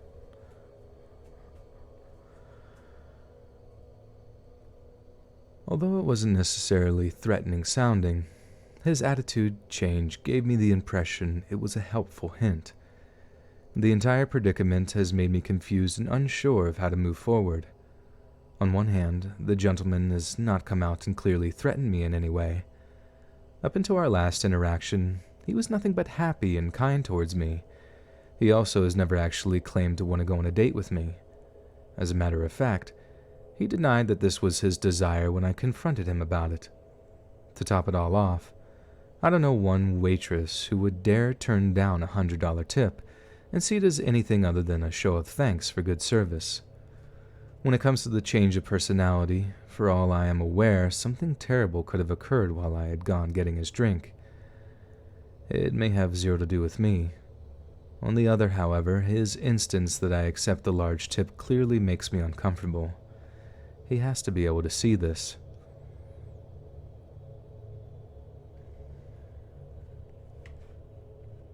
He has to be able to see this.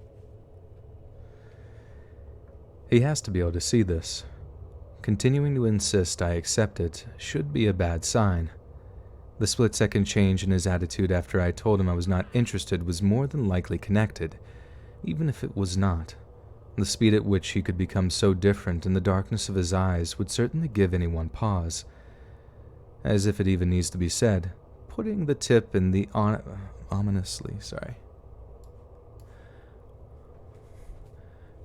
Lakatos. Okay, so says, I've been listening to you since forever. This is my first live session, and oh my god, hearing you out of character just, oh my god. Was that a burp before the story? Partially said. Probably let one slip there. Now, it says 2000, which I don't I don't think are dollars because it's like usually color coded if it's like so it says HUF, and just because I don't want chat freaking out that I just got donated $2,000. But first off, thank you for your donation.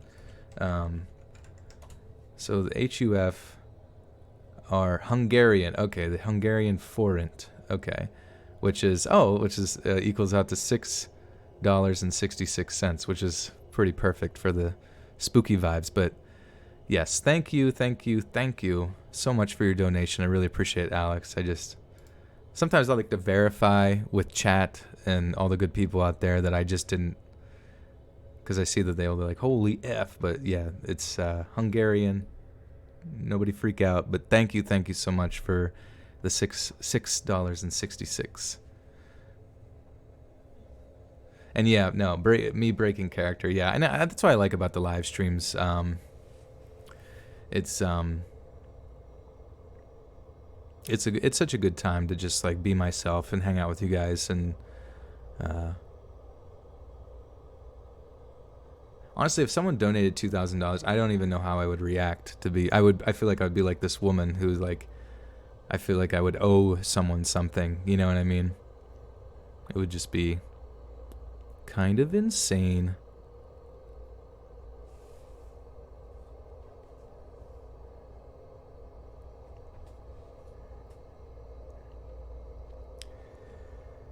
As if it even needs to be said, putting the tip and the ominously written note together with the very unsettling interaction we had just had, I am of the almost 100% belief that I was being threatened. Nevertheless, even after writing this, I am completely at my wit's end and have no idea of how to proceed.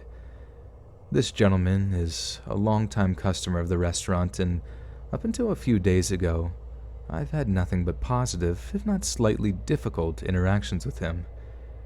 Since my grandparents had passed away before I was born, I've spent very little time with people of his age, and I'm afraid I have mistaken harmless flirting with that of a predator. Therefore, I put this to you. What action do you think I should take next? Am I being an oversensitive snowflake, or do you see trouble in my future? Any feedback will be taken into account and considered. I definitely wouldn't be putting myself out like this if I didn't feel I may be in trouble. I need help, and I need it now.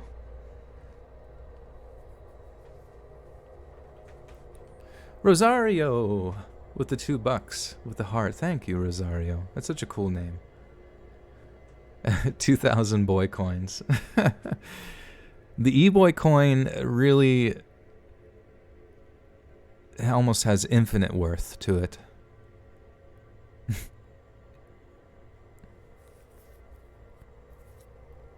What do you think this server should do about this man?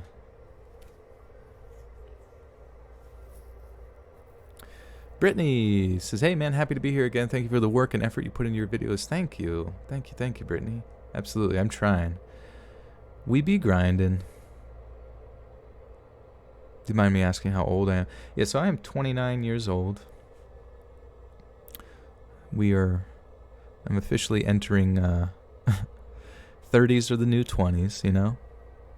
20s are the new teens.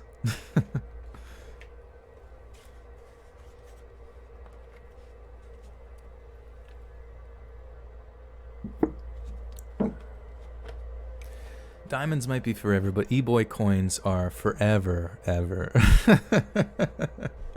It's like way longer than eternity.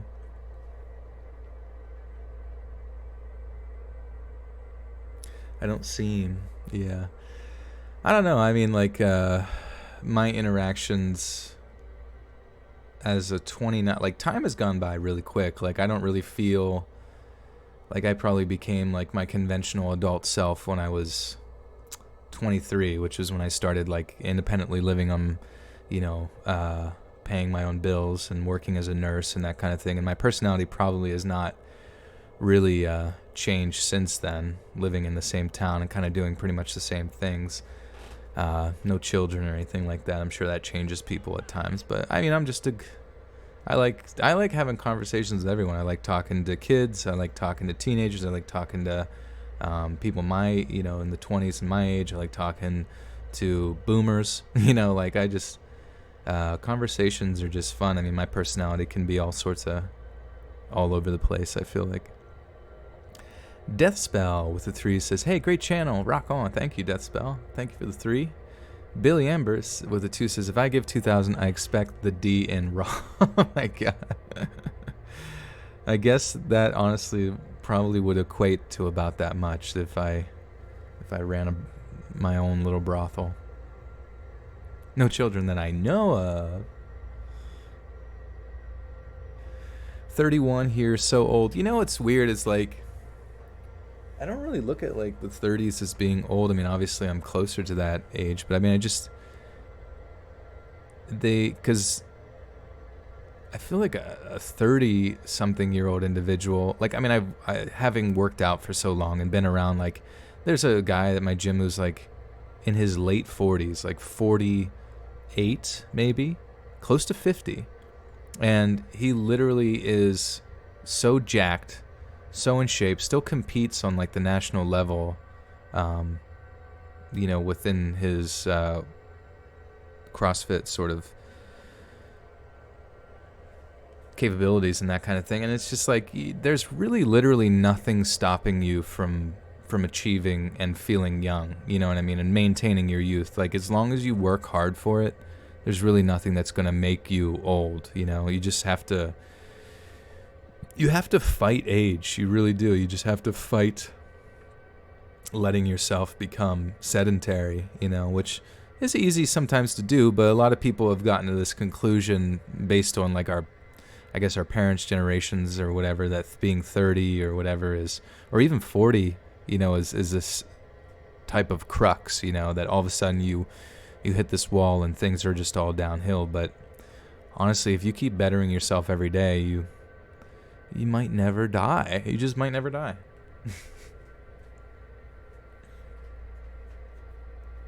You might live forever. Your back is stopping you, everything hurts. Dude, maybe we can fix it. There is this, well, you know what? There was this pretty popular weightlifter. He used to deadlift insane amounts of weight in competition, and I believe he broke his vertebrae at a certain level, and he basically developed this recovery exercise where if you're familiar with the GHD, it's essentially an exercise where you're holding yourself in a plank position with your legs, so it's really engaging your posterior chain, like your hamstrings and your glutes and all that kind of stuff, your lower back.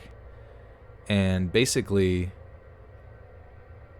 he had developed a sort of workout machine where it's almost using your legs to really engage your posterior chain, and it strengthened his back so much that he was able to, you know, come back and literally break records within the deadlifting realm. And so it's like, there are things that hold us back, but I do believe to a large extent, if we were willing to put in the work, there are solutions out there. And I know it's hard to say that because certain people are most definitely driven and have the base experience to bring them back from those kind of difficulties. But I really think we, in the long run, are a lot more capable than we think we are, you know, and it just doesn't benefit us. Just doesn't benefit us to sort of like exist in a state of pain, you know. I think it's good to chase after those cures, even if those cures require not necessarily a pill, but, you know, sort of a long devoted discipline. 420 boys, that's what I'm saying. Yeah, we're at 420 viewers. Thank you guys for being here. This is going to be the last story. Jamie wants me to break her back, and then we'll help you recover. Easy peasy. My neck, my back, everything really hurts like crap. Got to believe in yourself. You got to believe. You got to believe. I'm trying. I'm trying to believe in myself. Am I from the Midwest? Do you have a bit of an accent? I am from Pennsylvania on the East Coast of the United States.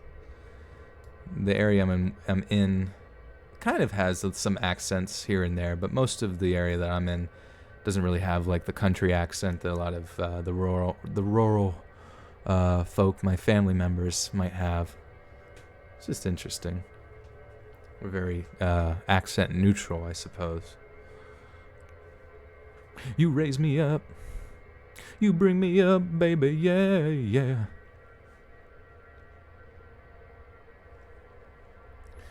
All right, story 7. Here we go.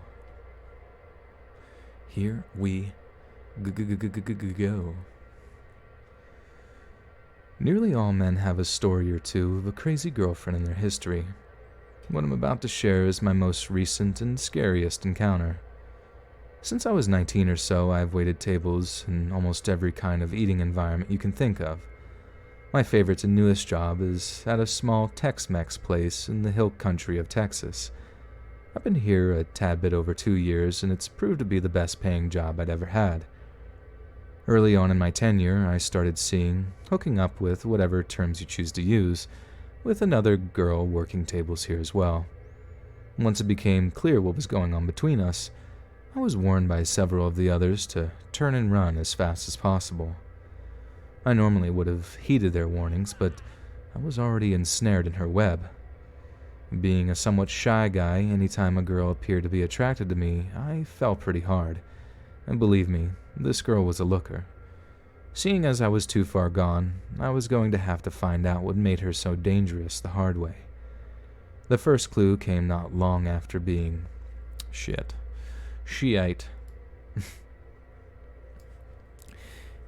Eva Loney with the 5 says, hey, just got back from a PA road trip. Cool place. Oh, nice. That's awesome. Yeah. PA is kind of interesting. I mean, obviously you have the Philadelphia and Pittsburgh cities that sort of differentiate themselves, but for the most part, PA is essentially like most states where, I mean, you do have your rolling hills and some mountainous regions, but for the most part, it's a lot of cornfield and strip malls and highways and that kind of thing, just like what appears to be most of America.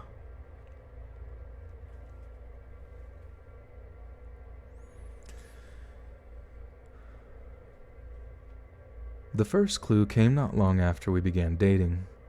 We had been hanging out around the same place one evening.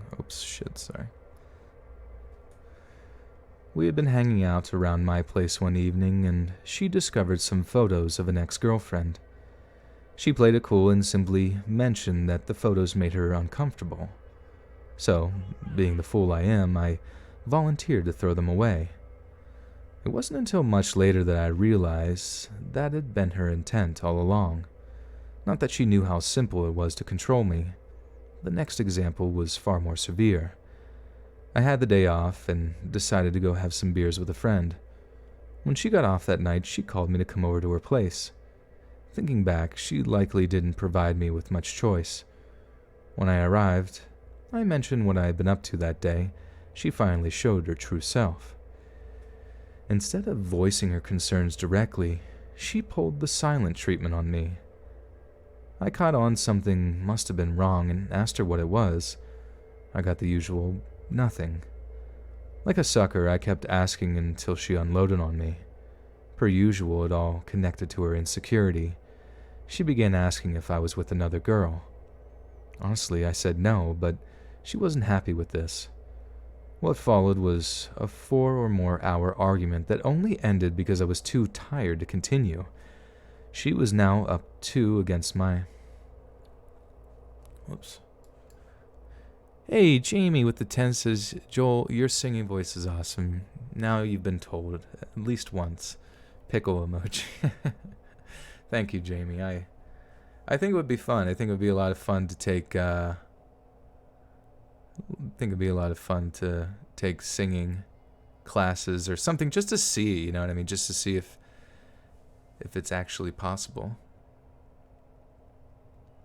You heard rent in PA is cheap. I think it can be depending on where you're at. Where I'm at, it's like a college area, so it's like they're able to hike it up however they want. But definitely the surrounding areas drop dramatically. Anywhere that's like in a more rural location, I mean, you can just presume the rent or real estate is going to be much cheaper.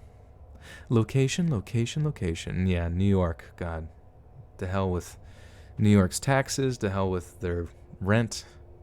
No thank you, my friend.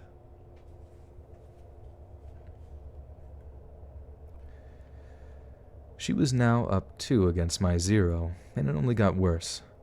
The beginning of the end was when she accused me of using my aunt's funeral as an excuse to go back home and get laid. I'd had enough after this and dumped her over the phone.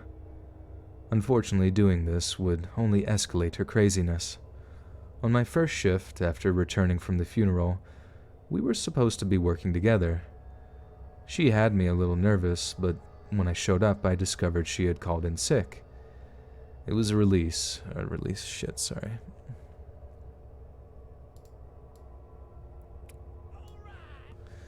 Jess Ellis with the 10 says, I don't know why, just cuz. Thank you, Jess.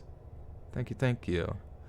Also, you guys there's a lot of good people from the Discord in here. Hopefully you guys can join the Discord. One of the mods can link it there for you. It's also linked down below in the description. I never know if the Discord invite actually works, but we have a lot of fun in the chat there, and just everybody's just super good internet friendos. It was a relief until the shift ended and she sent me a text saying she had nothing to live for anymore. A smarter guy would have seen this for what it was, but I'm not that guy. Rushing over to her place ended up being a ploy to get us back together, and for a short time it worked. However, it didn't last, and the final straw was not long after. I was working a shift, and I received an odd text from her. All it said was, "Someone let your dog out." The second I read it, I went into full panic mode. Either she broke into my place and let him out, or she had someone do it. I showed my boss the text, and he okayed me leaving to check it out. There was a chance there was a trick to get us back together.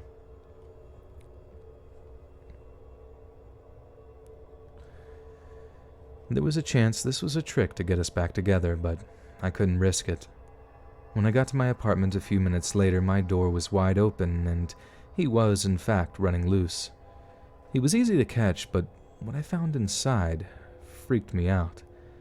She had used a copied key, entered, and ransacked the entire apartment. Clothes had been pulled from the drawers and ripped to shreds.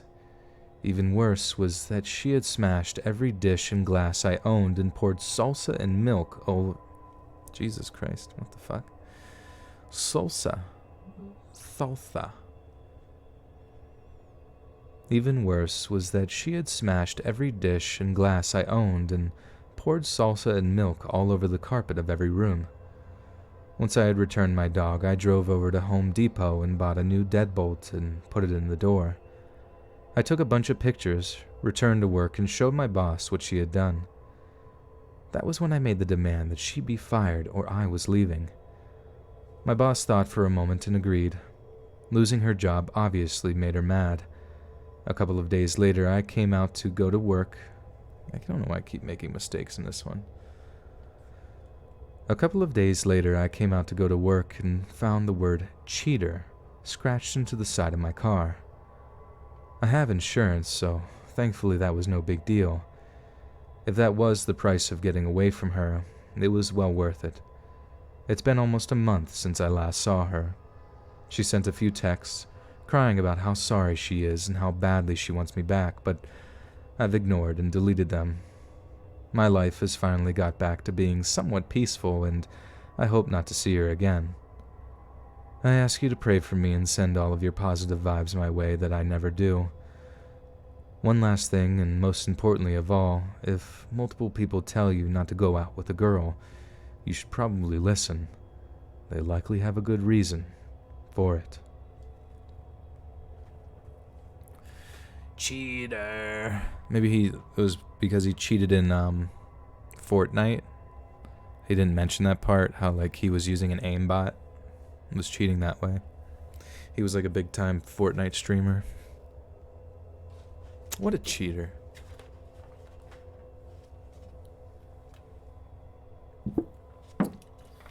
Alright, well,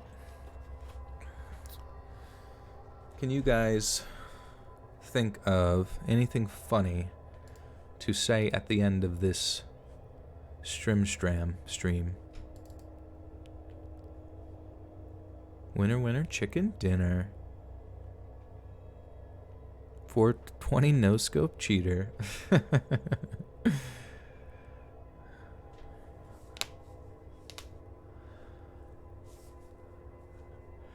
He should go out with the E-boys. I know. That would be the smart thing to do. Waka waka. Have some sloppy joels. Yeah. Do more impressions of TV character. Do impression of TV character number 1. Cover the stump before you hump.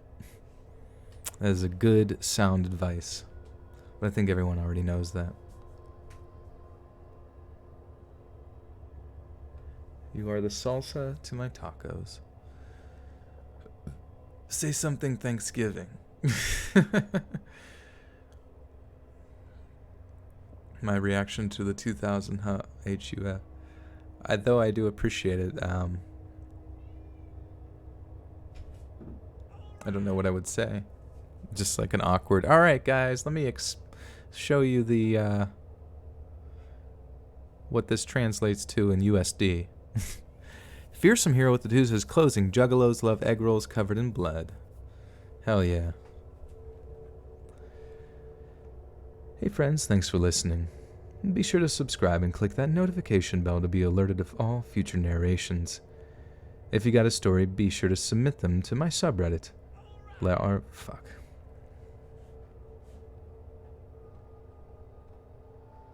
Michael Speed with the $3. Thank you, Michael. Fist bump. Hell yeah. Sarah with the 10 says, thank you for your work, Joel. I wish you all the best and look forward to watching your channel grow and flourish even more than it already has. Thank you, Sarah. I appreciate that. I certainly do hope it will flourish. Jeffrey Epstein didn't kill himself. Honestly, I kind of wonder if that meme will ever die, but I kind of hope it also doesn't, because it does kind of make you wonder if he didn't kill himself. Who did and why? And what are they hiding?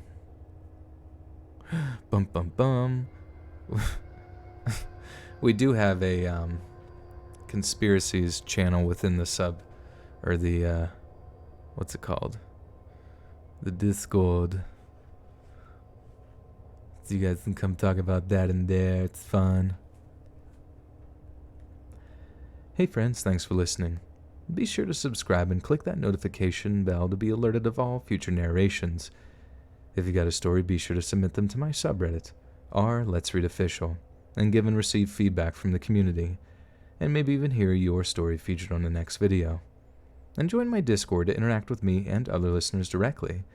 And if you want to support me even more, grab early access to all future narrations for just $1 a month on Patreon, and maybe even pick up some Let's Read merch on Spreadshirt. And check out the Let's Read podcast, where you can hear all these stories in long compilation form and save huge on data, located anywhere you listen to podcasts. Links in the bio. Thanks so much, friends. And remember, Juggalos love egg rolls covered in blood. Boom. Shakalaka. Oh. Wait, did that show up? Or did I miss it? Well, Jonathan Dwiggins, unless that's like re-upping, because sometimes it re-ups on the member forum there. So thank you, Mr. Dwiggins, for re-upping your membership.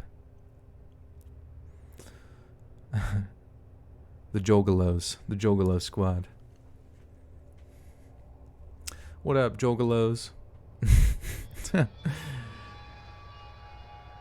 You hate when the streams end. I know, it's a sad time, but this video will be out in its edited entirety tomorrow at 7 p.m. Eastern Standard Time.